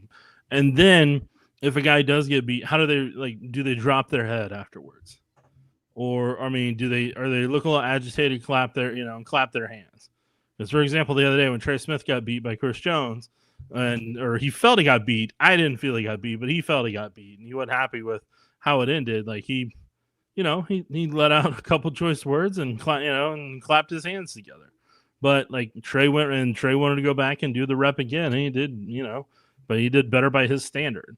So it's just like you see certain mentalities of players, and you just kind of note it away. But you take the time, because that's the number one thing I want people to know more than anything else is everybody wants this snapshot moment of this is who this player is. This is how they're going to project. This is their trajectory. They're just going to continue to rise like a Netflix stock from early 2000s to now. That at one point, I can't remember how much it was. I'd have to look up at what it was in the early 2000s, but I'm pretty sure it was under $10 per share. And now it's like over $800 million, or not 800 million, 800 per share. I'm going to look it up on the stock market right now. For people that don't know, I actually do keep tabs on the stock market for certain reasons. I can't tell you. Okay, so Netflix is $1,168 a share. So, from where it was when it tried to get bought by Blockbuster to where it's at now, Netflix just continually rose and rose and rose over time. And everybody thinks that every player, if we give them a snapshot in that day, that moment, that's who they are, that's who they have to be. But there's a lot of ups and downs along the way.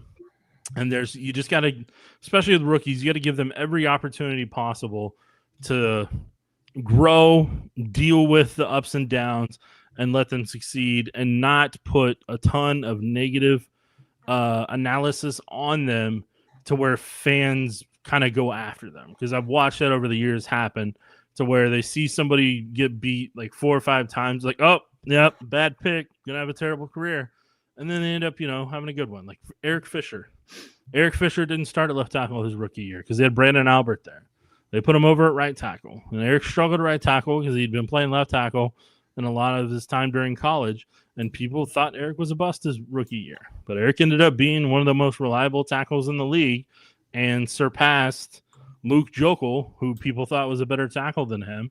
The only guy that played longer than him is Lane Johnson, who's still with the Eagles, and Lane's one of the best right tackles in the NFL. So in my long roundabout way, where we took the scenic route, what I'm getting at is like you kind of look at nonverbal cues, but you don't make that the end all be all in that moment. You just store it away and you continue to see how they progress as the year goes on. There you go. I'm wondering because I'm looking at this, and now this it looks like is adjusted for splits and everything like that. But Amazon has it listed as, we'll go with August 3rd, 2000 was $1.57. Yeah, Netflix really didn't start getting big till 2006.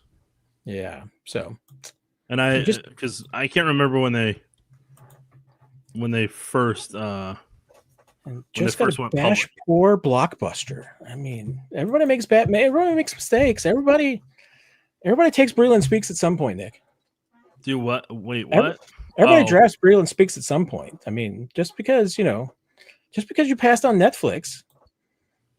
Yeah, but like poor that. Blockbuster.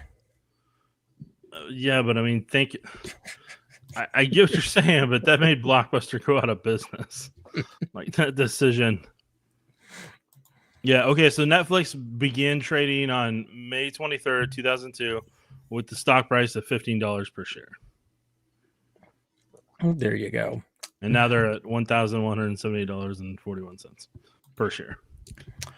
Luttrell wants to know on a scale of 1 to 10, the dang, it's 1 to dang, it's hot. How hot was it today? I mean, I'm going to leave room because I don't want to ever say things can't get worse because, as Buddy Bell, I think, said, yes, they can, or something to that effect. Yeah.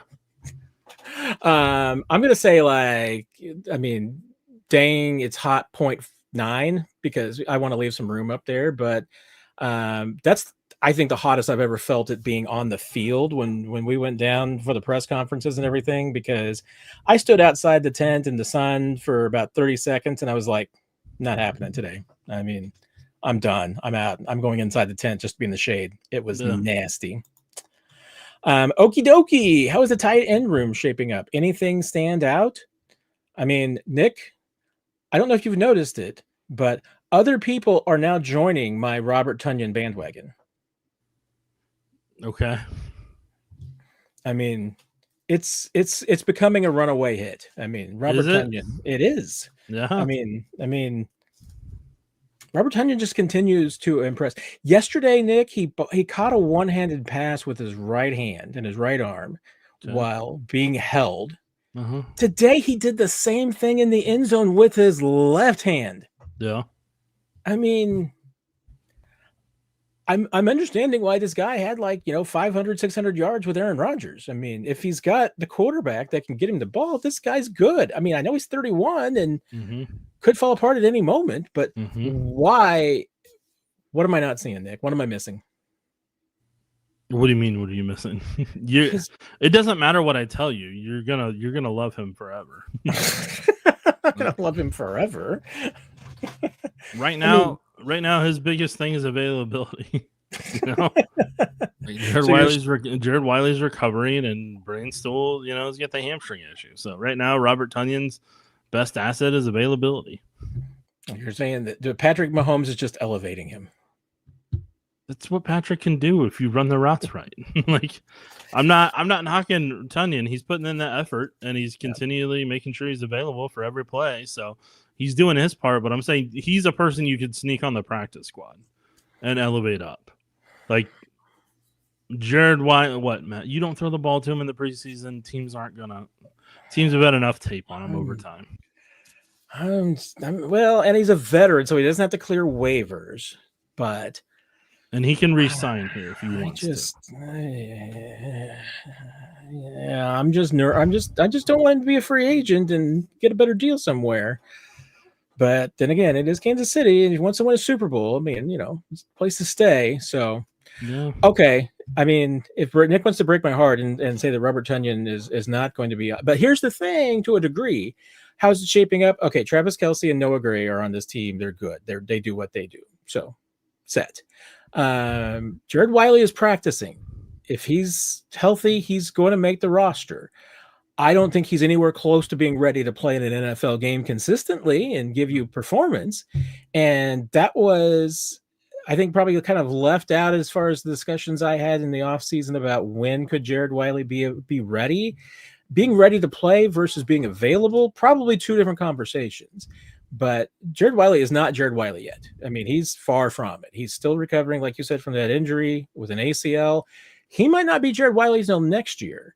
But even if you think that, it's still, I think the Chiefs are probably still at least until the second quarter of the season before they'd be comfortable getting him out there. So that's why I think, Jared Wiley is going to probably make this team, but doesn't necessarily mean he's going to be active week to week. Mm-hmm. At least at the beginning of the season. And in which case, if that's your plan, is to elevate Robert Tonyan from the practice squad for 3 weeks, I'm okay with that. And Jake Brenningstool, I love me some Jake Brenningstool, but you mentioned the availability part. So far, availability has been a challenge for him. So we'll see how the hamstring works out and everything. But could he end up on injured reserve at some point, or even to begin the season? That's my question. So that's kind of how at least I see the tight end room shaping up right now. Let's see, make sure I didn't miss anything.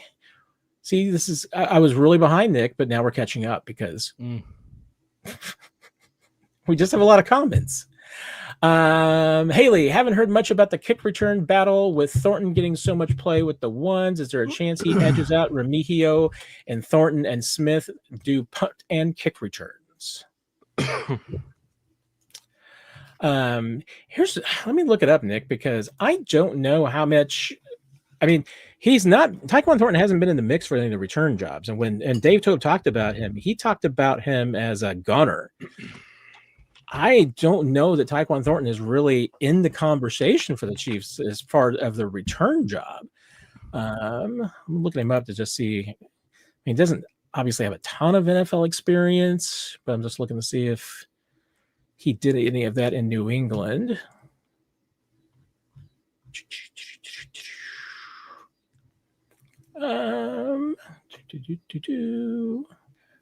I guess he didn't, because I do not see any stats for him for even having kick and punt returns. So, I mean, it's not, and clearly it's not enough of his forte that the Chiefs have been putting him back there and getting him involved. So I'm not sure that Thornton is in the conversation. Rashard Smith is. And if Nico Remigio doesn't make this team, I mean, I mean, does Sky Moore make this team? I mean, Sky Moore and Nico are your two most experienced punt returners. I don't know if I'm comfortable with Sky Moore being my punt returner, but your mileage may vary. Rashard Smith, are you interested in Rashard Smith being your punt returner? Are you asking me? Yes. What I think they should do on every kick return or punt return is just wave their hand in the air and catch it. And then give the ball to Patrick Mahomes. That's just me, though. My conversation with Seren Petra today, his suggestion was just sending Trent McDuffie out there to fair catch every single punt. Whoever can catch the ball, not fumble it, and let Mahomes have the ball back is all that matters. I mean, if Nico does not make this team, I mean, all evidence would say that Rashard Smith is going to be one of your two kick returners. If Nico doesn't make this team, if Sky Moore does, he's in the mix. Jalen Royals is in the mix. Noah Williams is in the mix. There's a few others, but I mean, I don't know if it's just a hands issue. I don't know what it is with Tyquan or a size issue, but obviously nobody's been comfortable with putting him back there in punt returns. And I mean, obviously he's got the speed for it. So there's something I'm missing, Nick. Yeah. Nia Thomas, you have a request, and don't trust me. Josh Simmons and I are going to have a conversation about this year about his ligament and whether it was a full or a partial tear. I'm going to show him both my scars so that he knows that I'm a fellow patella tendon brother, and we'll bond over that. Or he'll be like, this reporter just showed me scars in the locker room for some reason.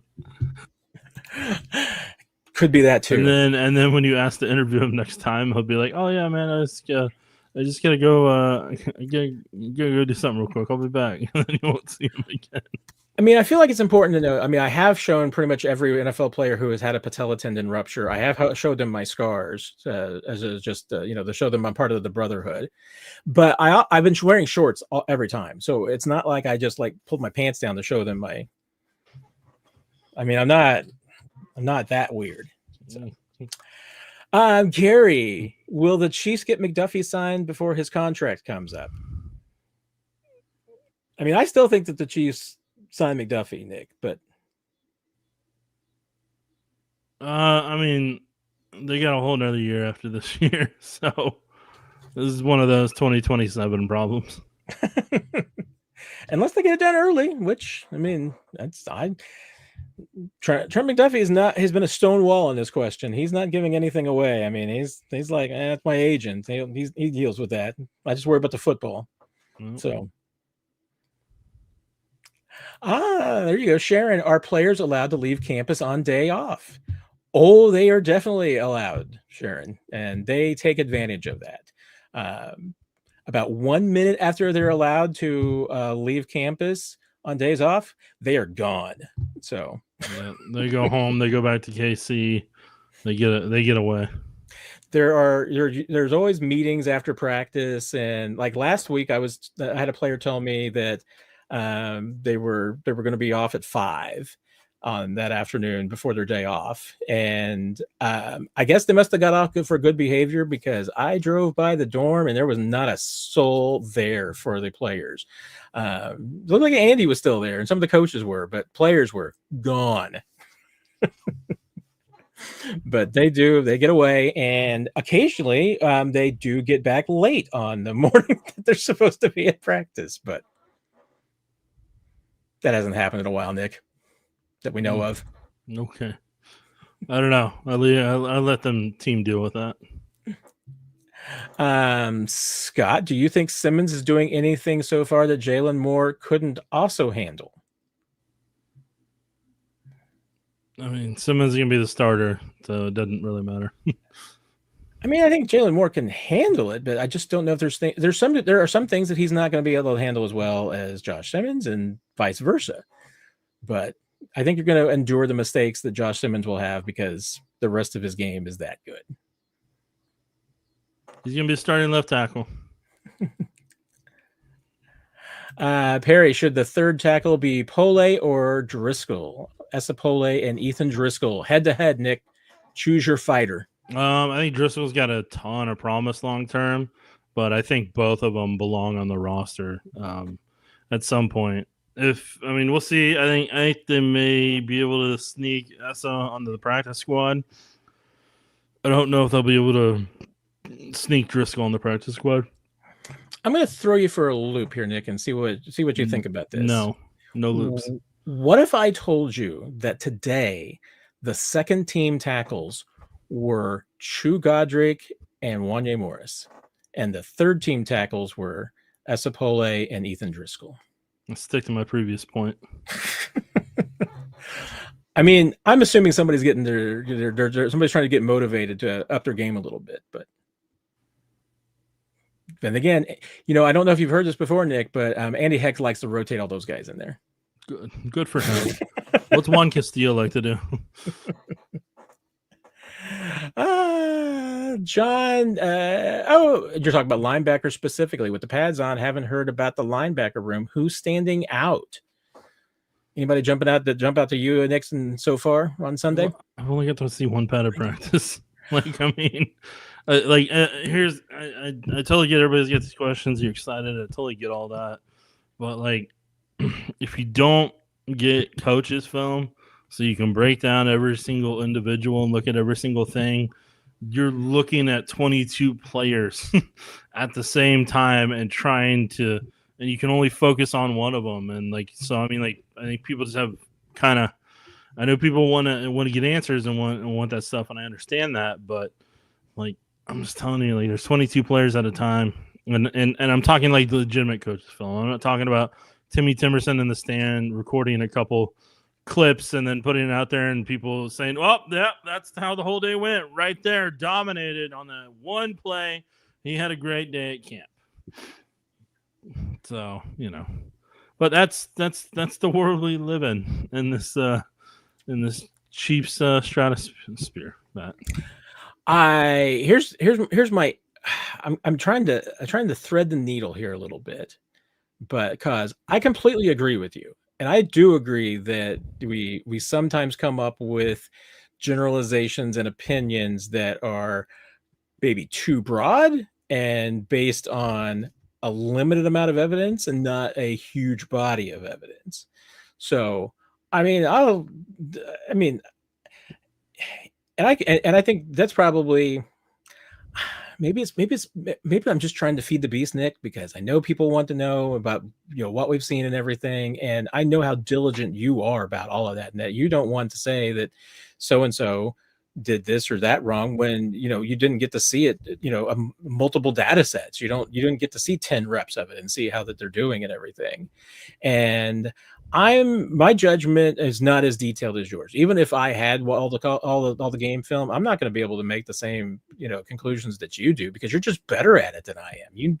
You have forgotten more about technique in football than I'll ever know, Nick.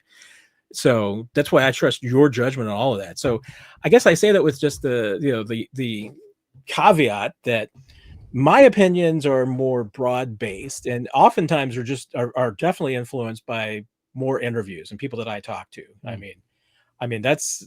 Oftentimes when you hear things from me, oftentimes it's because that's what I'm hearing from my sources. We do go about those two things differently. Because you've got the great eye for it, and I'm not a scout. You should be a scout.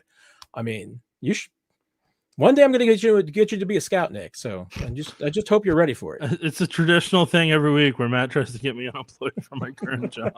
Not trying to get you finds fired. a way. Finds a way. I'm not trying to get you fired. I promise. I don't know how every week you try, but you try.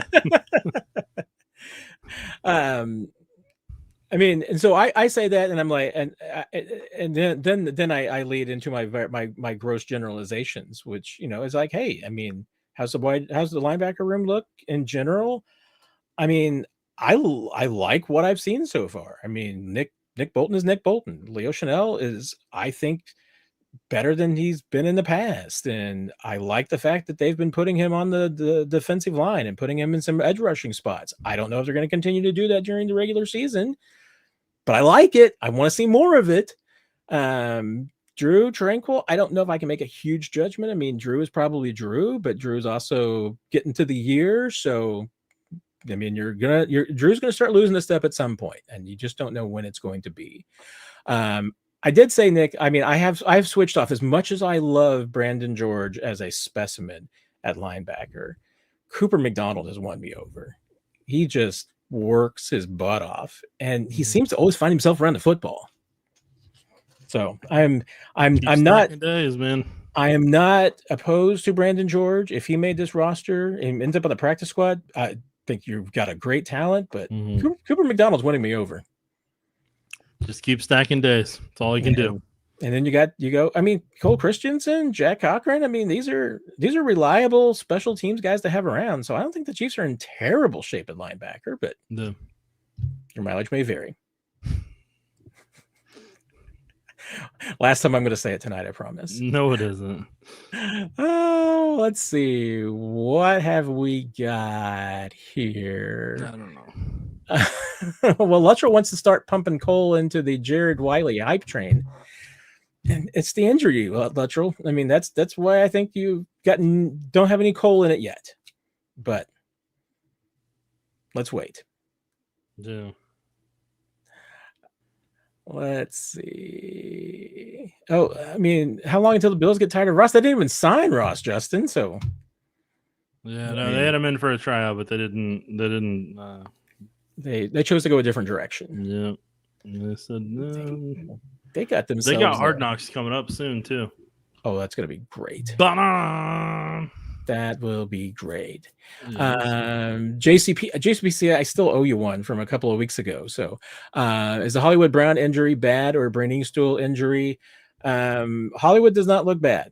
Certainly looks like he's probably going to be back in the next couple of days. Branding Stool, we don't know as much about. It's the second time he's been dinged up. I do not know if this injury is a different issue than the one he had in OTAs or an extension of it.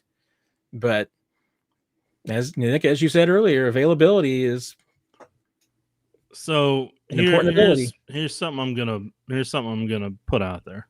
Go for it. This time, with the heat wave we've had in Kansas City and the humidity we've had in Kansas City, especially the humidity on Sunday when you and I were both up there on the first day in pads. That first day in pads, humidity-wise, is brutal. That was easily one of the 3 most miserable days I've had at camp from a weather perspective. I've had some hot days out there, and I've had some humid days out there, and most of those were when Todd Haley was having practice from 2 to 5:30 in the afternoon in St. Joe August heat. And my shirt looks like I just jumped out of a swimming pool with the amount of sweat I had on it, and that was Sunday. I even brought a change of of shirt and clothes, just so whenever I went to the station to go put Sunday Sound Off together, I wasn't going to run out the newsroom with how awful I smelled because of the humidity. And so, like, but what I'm getting at here is when you have that level of heat and you have that level of humidity and they run as much as they do, and Andy Reid's as efficient as he is, and they have the practices that they do, like, you're going to have some of those pulled hamstrings and those ankle injuries and, the lower body injuries that, skill position players have because of how much they are running and how much they are doing in that heat. Just like I know some people over the past couple of years, whenever, Rashee Rice would, whenever he would throw up, that was on humid days. And so like people would be like, oh, it wasn't that hot outside. It was only this degree. I'm like, no, but you need to go look at the humidity. The humidity was insane. And you're also not him running around, running crosser route after crosser route after route after route after route. So, I mean, I understand why Rice had those things happen to him, because that dude runs hard and that dude runs to the max of his ability. So what I'm getting at with these injuries right here that are starting to, anytime you see something that's got hamstring or ankle or something, one of the first things, my advice to you is, what's the humidity? What's the heat? And how many days in a row have they worked? Because those, are they coming off a handful of days where they worked hard? Like tomorrow, the reason the Chiefs probably need to have a light practice is because they've done pads 3 days in a row. And today was probably Sunday, and today were probably very taxing days for those players in terms of pushing themselves to the limit from the humidity on Sunday and the heat from today.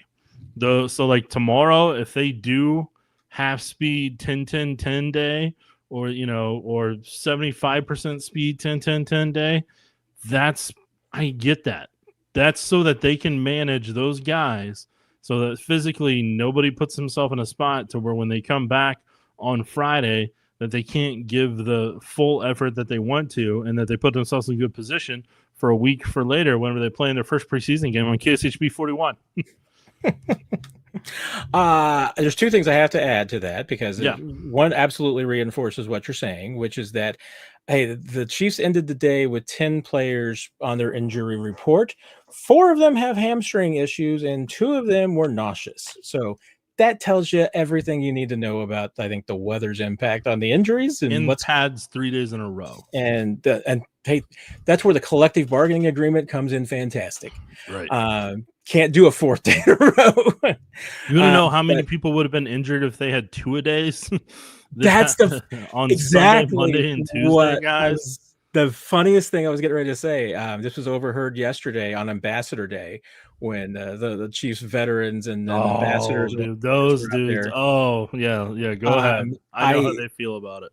Yeah, I don't remember who it was, but one of the ambassadors was joking about. It was so hot yesterday. I mean, it was like night. I mean, it was cooler than it was today. So it was like a heat index of 90 at the end of practice, as opposed to 102 today. Yeah.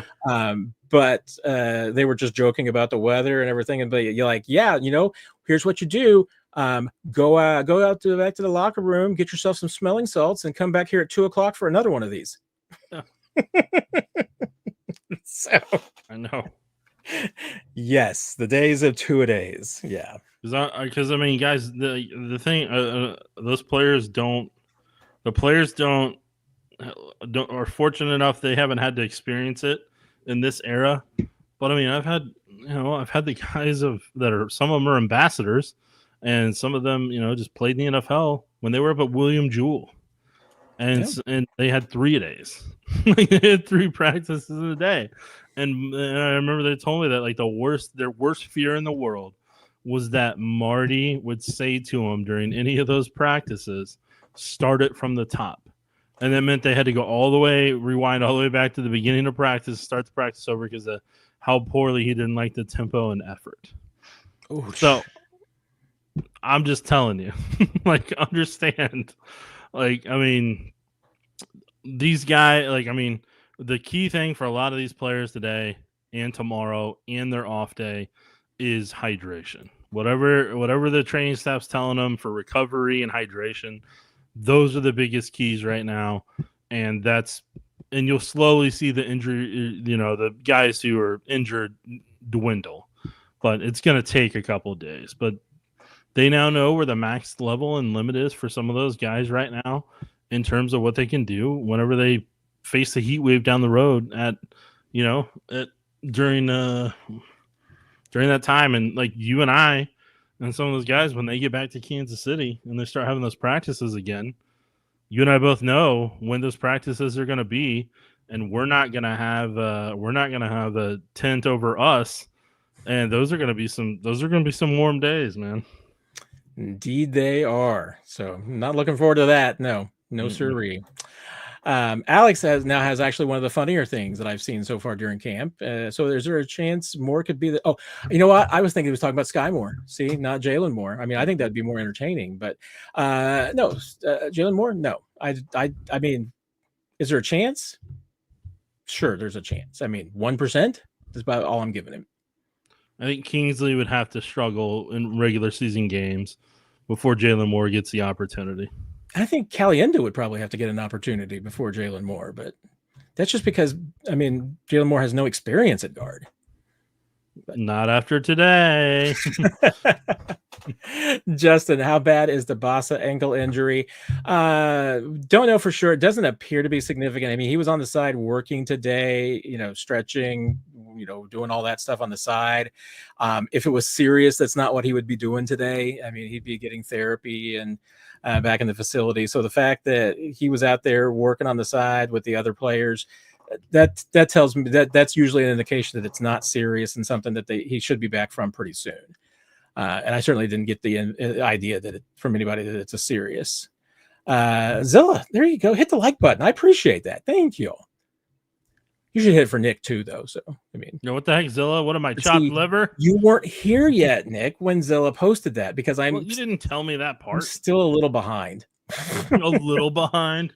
If I wasn't here yet, that's over an hour ago. So Albert from 739 asks, 739. Matt, why do you do this to people, man? There's been a lot of questions. Oh my goodness. I didn't realize you were that far behind. I would have been so much quicker on a lot of this. Lightning round? I can't. I'll give you till 9. I'll give you till 9:15 because I still got to do treadmill, take the trash out, and do laundry before I try to get to bed by midnight, so I can be up at 6 a.m. and get up to go to camp. I got to do all those things except the treadmill too. So, but I do need to finish writing a story. So I'll replace that with the treadmill. Sounds good. Any realistic chance for Zappy to be quarterback 2 over Minshew, or does Minshew's experience mean he's a lock for quarterback 2? I mean, if everybody's injury free, Nick, Gardner Minshew's the number 2 in my book. I haven't seen enough from Zappy to say he can be in the number 2. Yeah. So I'm just gonna give you the ugly truth, Albert. I don't know if Bailey Zappi reads the field well or reads coverage as well.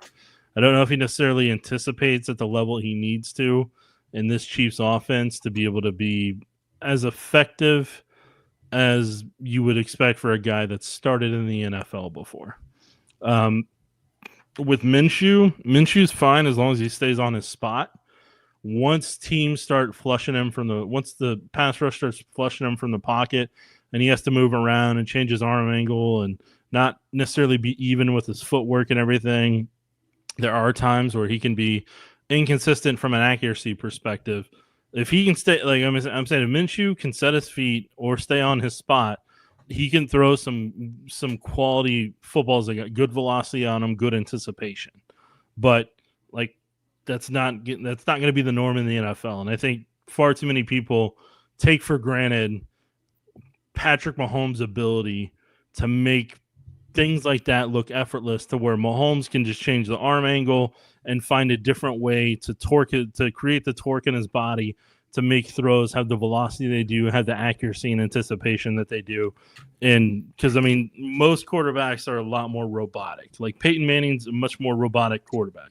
Great quarterback, mentally always there, but he was robotic in his mechanics. Brady had a certain style of mechanics that he had to do. Mahomes doesn't necessarily have to do that. Josh Allen doesn't necessarily have to do that. Lamar figures out a way at times, but each quarterback has something that gets them into a rhythm. it's the quarterback's coach and the offensive coordinator's job to find out what plays, what routes, what route combinations, get them into a rhythm and build around that whenever they put a game plan together for that quarterback. And here's a hard truth about NFL training camp is that you need a third and a fourth quarterback because you do enough drills that you have to have those guys take throws off of your one and your two guys. But they do not get enough work to ever get into a rhythm or find anything. I mean, Bailey Zappi, I mean, he's going to get 2 or 3 reps at most in some rounds. There's going to be times when he gets 1. There's going to be times that he gets 0. And Chris Oladokun gets even less. I mean, they don't get enough work. So, I mean, they are there to be camp arms for the most part. So, I mean, it's tough. It's tough. I mean, unless you've got something going for you to be able to move from a 3 to a 2. I mean, it's tough. I mean, there's just not a huge opportunity there. So it's hard.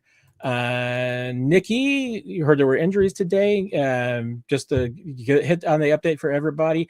Nothing serious today. I mean, the serious of them all was Hollywood Brown with the ankle tweak, but it does not look to be anything serious. I expect him to be back in the next few days. So nothing serious from today. I think the Chiefs pretty much dodged some bullets.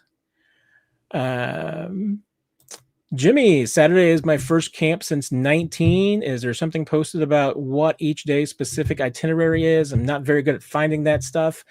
I mean, no, usually we don't know oftentimes what the Chiefs are going to be doing until sometimes that day. I mean, we don't, and they don't give us a lot of details. I mean, sometimes what we know is usually just based on the past, what Andy Reid's routines are and everything. I will say Saturday, it's going to be what, second day back, Nick? So yeah, Friday will be the first day back. That should be a pretty intense day. I mean, I don't know if they're going to go 225, but it's probably going to be about a 2-hour practice at least, give or take. So I think you're going to see a lot of activities there, Jimmy's. Let's hope we get good weather that day.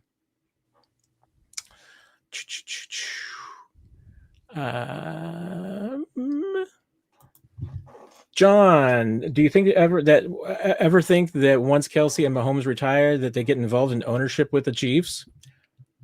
It's entirely possible, Nick. Am I right? I think Mahomes has a chance to get into NFL ownership. You're hoping with the Chiefs in some capacity, because the NFL opened up that window with investment groups and everything. So I think that could be a way where Mahomes, maybe Kelsey wants to be a part of it, and maybe that's how they tie themselves into the Chiefs. If they want to create like an investment group and kind of be a part of that and that front, and have like just a little percentage maybe. But outside of that, I don't know. Rob from 747. That's why your name's not on this, Nick. What do you think of Esapole? I think he could be the future at right tackle. He's huge. I mean, you're a big fan of Esa. You've been on him since the very beginning, Nick. Yeah, he was in my mock draft a long time ago. So was Brashard Smith and Noel Williams. They were in that mock draft. There you go. Think Esapole could be the right tackle of the future? I mean, I think him or Driscoll could have a long-term possibility. It's a matter of being able to find spots to keep him on the roster. Yeah. Essa could potentially be like a long-term left tackle backup. There you go. Terry, I realize Simmons is way ahead of schedule, but the fact remains he suffered a devastating knee injury 9 months ago. Why not let Moore start the first half of the season to ensure Simmons is healthy? I mean, Nick, it really comes down to, I mean, if your doctors and your trainers all say that the guy's good to go and he can play, he's going to play. Yeah, he's going to be the starting left tackle. So, I mean, I get the thought process. I understand all that, but all of us on the outside aren't checking every day on, where that knee's at, where the swelling might be, if there is any swelling, how his range of motion is. The Chiefs training staff, they're doing all that stuff. And they're keeping tabs on all that stuff because he could be a very important part of them making a Super Bowl run. So if they had concerns that he wouldn't be out there, risking the contact to his knee on every single play. Yeah, the Chiefs are in this for the long haul. So they would not have Simmons out there if they did not think that his body could handle it, and if he wasn't talent-wise ready to handle it. I mean, as much as it looks like that they're rushing him, I can tell you that they're treating him like kid gloves a little bit at the same time. I mean, they're not going to push him any more than he's had to. He's just passed every test that they've given him, and they've ramped him up slowly, and it's why he's where he is. It's impressive to me, but I mean, like I said earlier in the show, Nick, I mean, there are people that I trust that say the Chiefs have fixed this for the next 10 years. I mean, just because of what they've seen so far from Simmons and how he's looked in training camp. All right. This is a fascinating question from Alan. How does Mahomes look? ChatGPT said the reviews are mixed with his sloppiness at times and trouble with the deep ball. Still says he's clearly elite and had many good throws, but mixed overall. I've never wanted to punch AI more than I want to right now. I wish AI were a thing I could punch.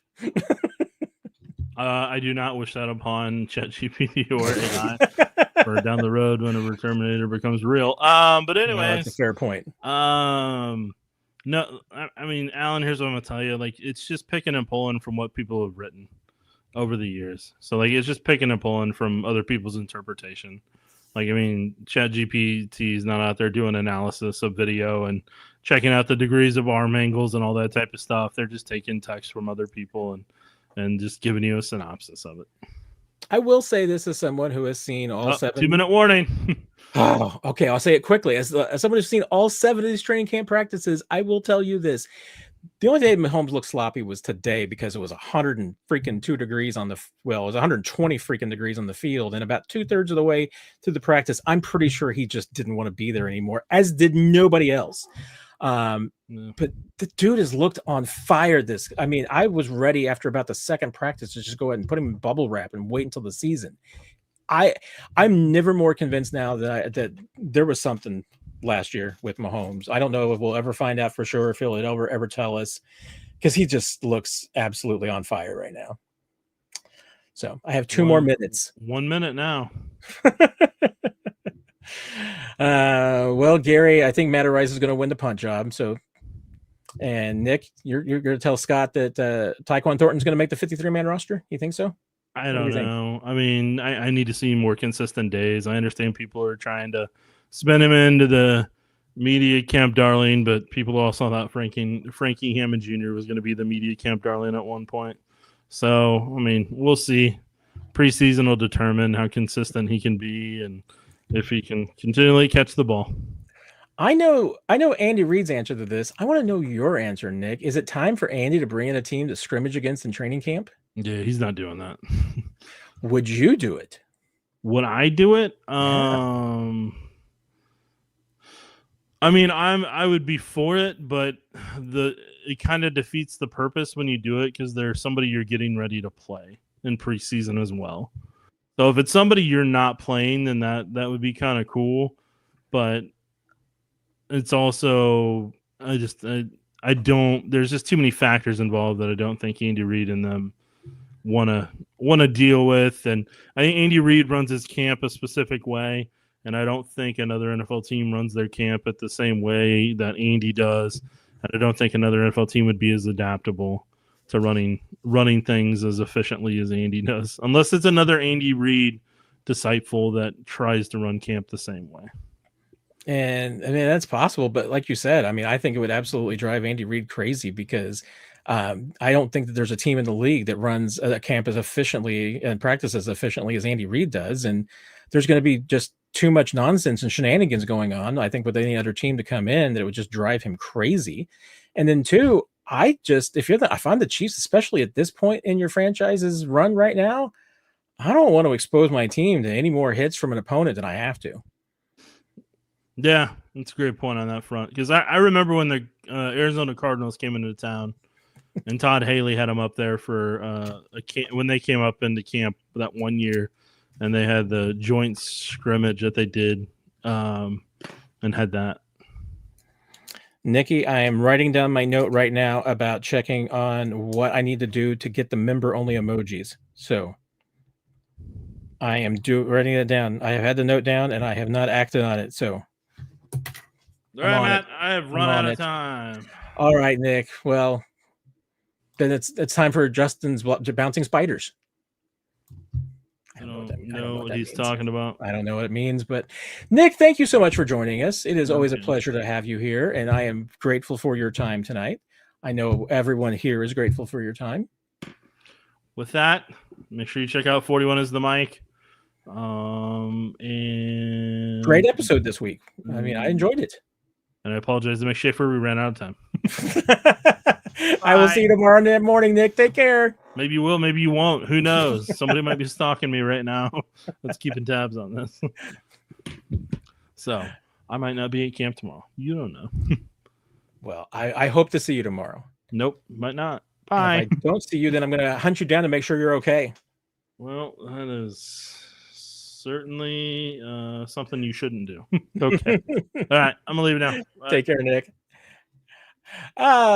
We don't have many questions yet, so I am going to run through real quick here. Of course, I'm getting to the part where all the comments are in and everything, and so there was some really good guesses on the. Man, you guys know me too well to know if I'm going to be interested in the Nick Fines. I mean, that was really scary. There was a lot of really good guesses that you were all over that. AZ Chief, how many one-on-one reps have Jones and Simmons had? Results? By my recollection, and the fact that the Chiefs have insisted on doing the one-on-one reps as far away from us as possible, which Nick has explained that conspiracy theory before, which I think he's 100% right on. I'm not sure that I recall any yet that we've seen in training camp practice. So, it certainly may have happened behind the scenes, and maybe it happened without the pads and OTAs that weren't open to the media. I'm not sure I've seen one specifically, and there's probably been a few times that Jones has kicked outside and been lined up on Simmons. I can't give you a breakdown on those, but obviously something we're watching out for. I mean, to see and typically the way that they line up on the one-on-one drills, when specifically it's the one-on-ones, usually the tackles are going up against edges, so they wouldn't necessarily have Chris go out there. Chris, honestly, I mean, like Nick mentioned it earlier, Chris in the last couple of sessions has been doing his one-on-ones with Trey Smith, and that's also a little bit of it. I mean, is the football iron sharpens iron. I think those guys want to go at each other. I think Trey wants to be tested against Chris, and Chris wants to be tested against guys like Trey and against Creed. So I don't know if we're going to see much. Maybe we'll get to see a little bit of it in some team drills, but I'll be on the lookout for it, AZ Chief. I appreciate that. Albert, is there a realistic danger of Esapole not making it past waivers? There's always a danger anytime you put a player on waivers. I mean, obviously the one benefit that you would have from it is that he was an undrafted free agent. Now the Chiefs had to pay a little money to get him, so there were certainly some teams interested.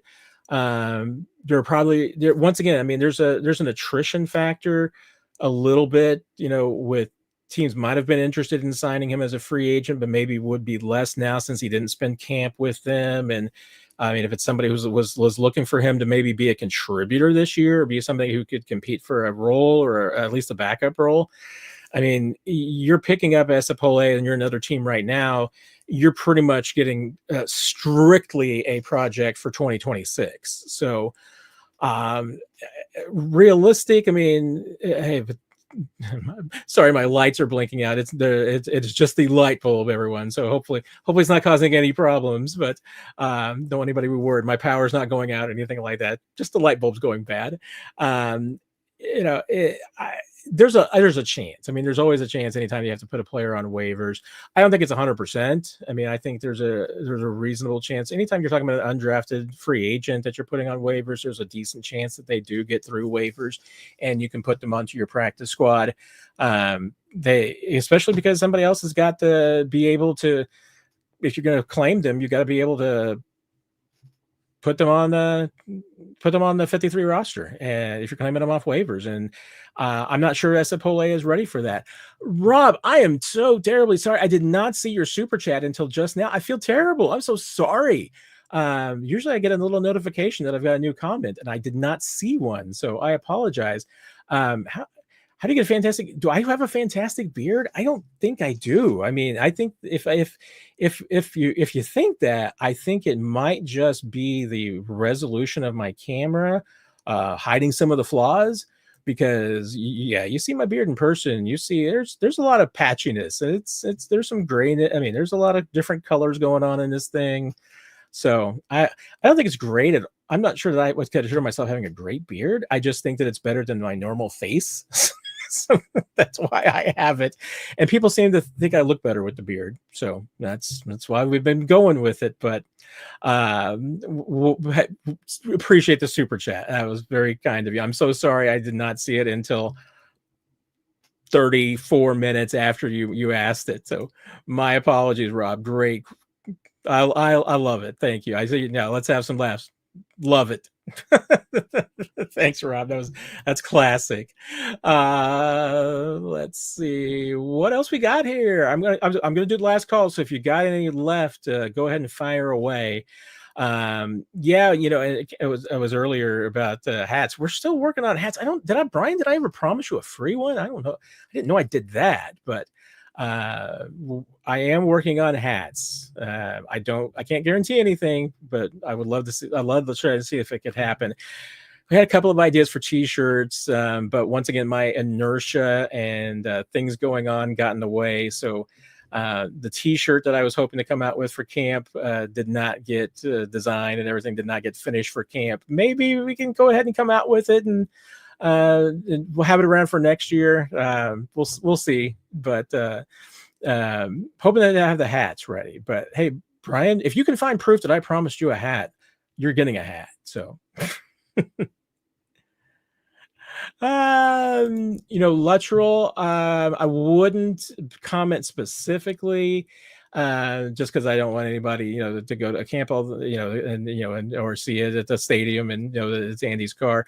I don't know the actual make of it or anything like that. I just know it's a big freaking pickup truck. So, just a big pickup, and Andy seems like a big pickup guy, and he is. So, just like Nick, he's a big pickup guy. Although I imagine Andy's pickup probably has a few more bells and whistles, but let's see. JR, around draft time, I remember hearing that Simmons may have had just a partial tendon tear that could explain his better than expected recovery. And I think this was Neo Optimus had that question earlier. I didn't bring it up because he was just like wanting to make note of it. I mean, it's been a question that's been asked. And really the first time that we knew that Josh Simmons had a torn patella tendon was him mentioning it at the combine, and he seemed to suggest that it was a full tear. I would like to talk to him about it, and so I'm hoping it's one of those difficult questions just because of the nature of it. I think it's awkward for him to answer in front of a camera and all that. So I'd like to talk with him about it off camera and off the podium. So to me, that's a topic for when we get into the locker room. We can talk to players one-on-one and have a real conversation. Can't happen this time of year. We don't get that. So, JR, it's on my list of things that I want to talk about with Josh Simmons about, and see if he's willing to discuss it and kind of go into it. So, because it does, I mean, it's still a difficult injury to recover from, but it would definitely help explain things if it was only a partial tear. As well, you should trust, us over Chat GPT. I love me some Chat GPT. It does some great stuff and definitely helps me with my business on some things. But writing, no, Chat GPT will never write for me. It is not a strength. Des the Gym, what is their schedule like before and post practice? Good question, because practice starts at 9:15. depends on my recollection and understanding. Probably depends a little bit on the position group. Some position groups are going to have meetings in the morning. I think if I understand and remember correctly, I think they do the walkthroughs for practice the afternoon before before the next day's practice. So, here we are on Tuesday afternoon. They would have done a walkthrough this afternoon. That's kind of really starting your practice day tomorrow. They would have done a walkthrough this afternoon to prepare them for tomorrow's practice. Like I said, some position groups might have meetings in the morning before practice, but if not, then they get up and go over to the facility and get ready. If practice starts at 9:15, the first players typically start to come down about maybe 8:30, 8:40. Now, Harrison Butker, like he told us today, I asked him why he'd been the first player out on the field every single day, because that hasn't been his routine in the past. And he mentioned that he's trying to treat practice just like a game. And so he wants to get out there an hour before and just get some kicks going both directions and test the wind and the conditions and all of that. So, it's different. Every players have a little bit different schedule, and some guys don't come down until the very end. I mean, the horn practice schedule start at 9:15. Here's the secret: they blow the horn 9:13 every single morning.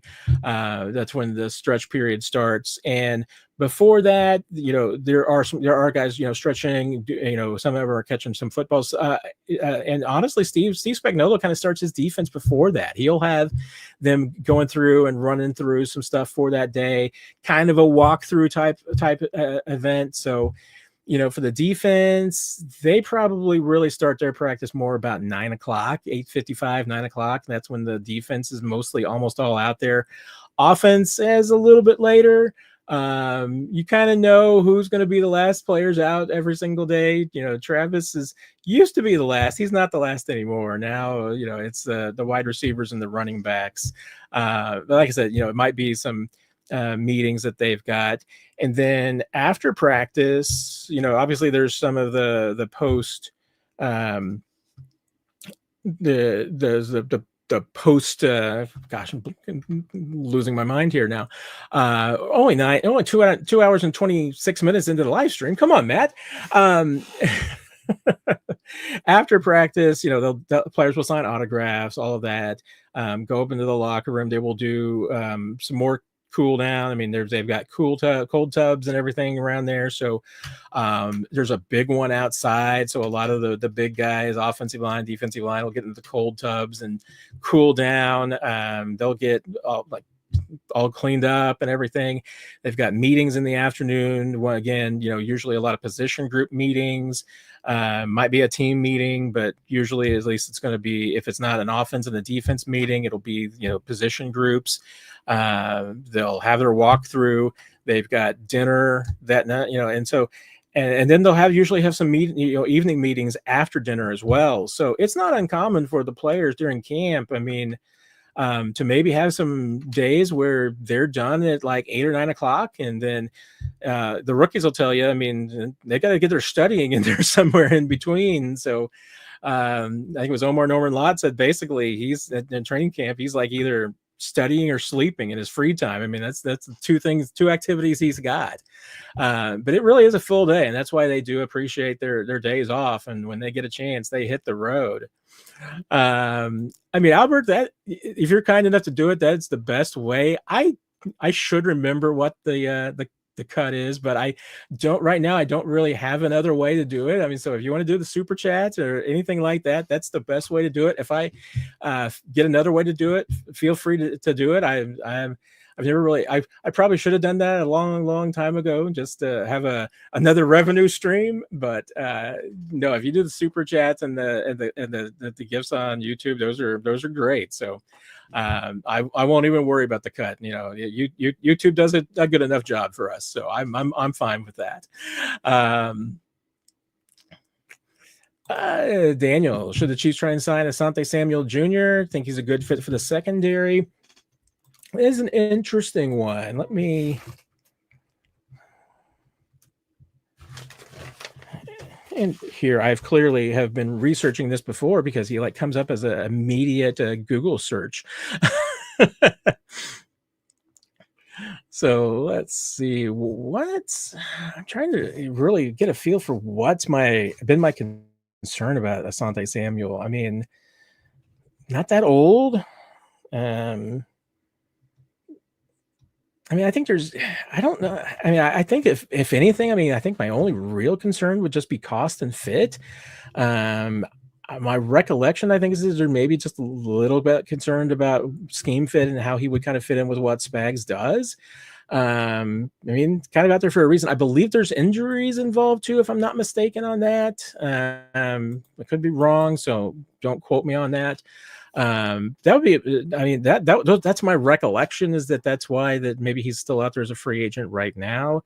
Might not be available to start the season.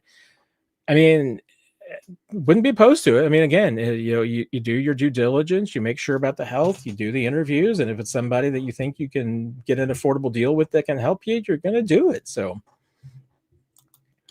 Gabo, anything interesting about Elijah Mitchell? I mean, I don't know off the top of my head.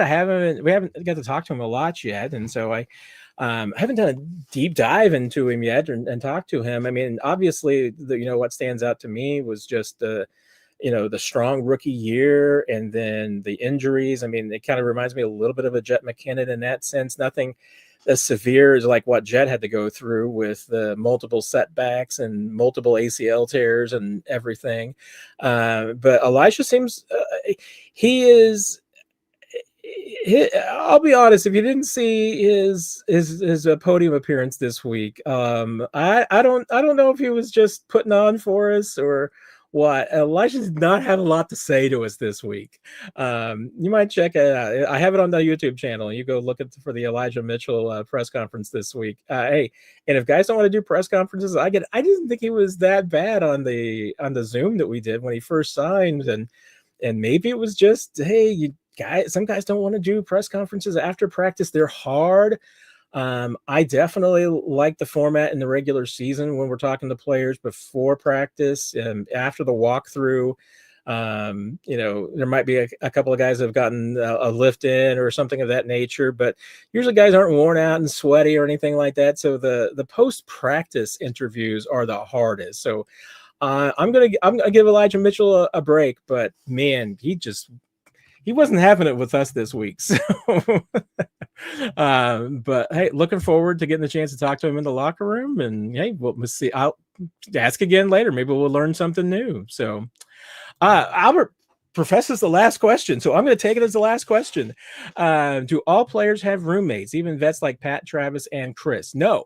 You do reach veteran status. You do not have to have a roommate. And I'll have to check and see. I mean, I don't know if it's just what year that you get that. I think it may change from year to year, just depending on how many rooms are available and how many, I mean, the Chiefs have a tremendous, I mean, they take up 2 dorms at least. I don't know if there's more than that. I know that I've talked to people who live in 2 different dorms. So they're not the same. And so a lot of the staff that's not football, all the football staff, coaches, players are in one dorm. Pretty much everybody else is in another dorm. So they're going to squeeze as many of the players and the coaches and the football side of things into the one dorm as they can, and as many people that can get private rooms are going to get it. So rookies can always count on having a roommate. I think it might be the second and third year players where maybe they start to get free of having a roommate. I'll check around on that, Albert, because that's a good question. I'm not sure I've asked that before about when you graduate from having a roommate. I do know that the significant thing for seniority is what floor of the dorm that your room is on, because I remember when Mahomes was pretty excited, and I think it was maybe 3 or 4 when he got the seniority that he got to be on the top floor, because then it's just like in apartment dorm rooms, you don't have anybody above you. So that's where, hey, players that's what they want to get to. They want the seniority that they can be on the top floor and not have anybody above them that's going to be making noise. So Everybody, thank you. Thank you for putting up on my long-windedness. We did have a lot of questions tonight, so glad we eventually got through them all. As Nick mentioned, go check out 41 is the Mic. I thought we had a great episode breaking down the first week of training camp on Sunday and after Sunday's practice when we heard from Andy Reid and the players. So hope you check that out. Obviously, we'll be back with another episode of 41 is the Mic on Sunday. Might be a little bit later. We'll figure out a time that we'll get that up there, but we'll try and obviously always try and turn around as quickly as we can. Sometimes it's in the middle of the night and early morning, but we'll try and get it there for you as fast as we can. Appreciate everybody. Obviously, next Tuesday we'll be back for another round of question and answer, live Q&A. I will try and make my answers more concise next week so that we'll get through it in 2 hours rather than 2.5 hours. Appreciate everybody. You are all the best. Thank you for the support. Keep reading over at Chiefs Digest. Appreciate that too. And again, all the videos, I still need to get the videos up from today. Realize they didn't go up yet, so we're going to get those up tonight. See all the press conferences, but again, you can get as many of the press conferences and videos that we can get from training camp will be up on Chiefs Digest on YouTube. Everybody have a great week. We will see you next on Sunday, and unless anything major happens and we need to have an emergency pod or an emergency live stream, we'll get into it. Everybody have a great week. Thank you. Take care, and we will see you on Sunday for 41 is the Mic.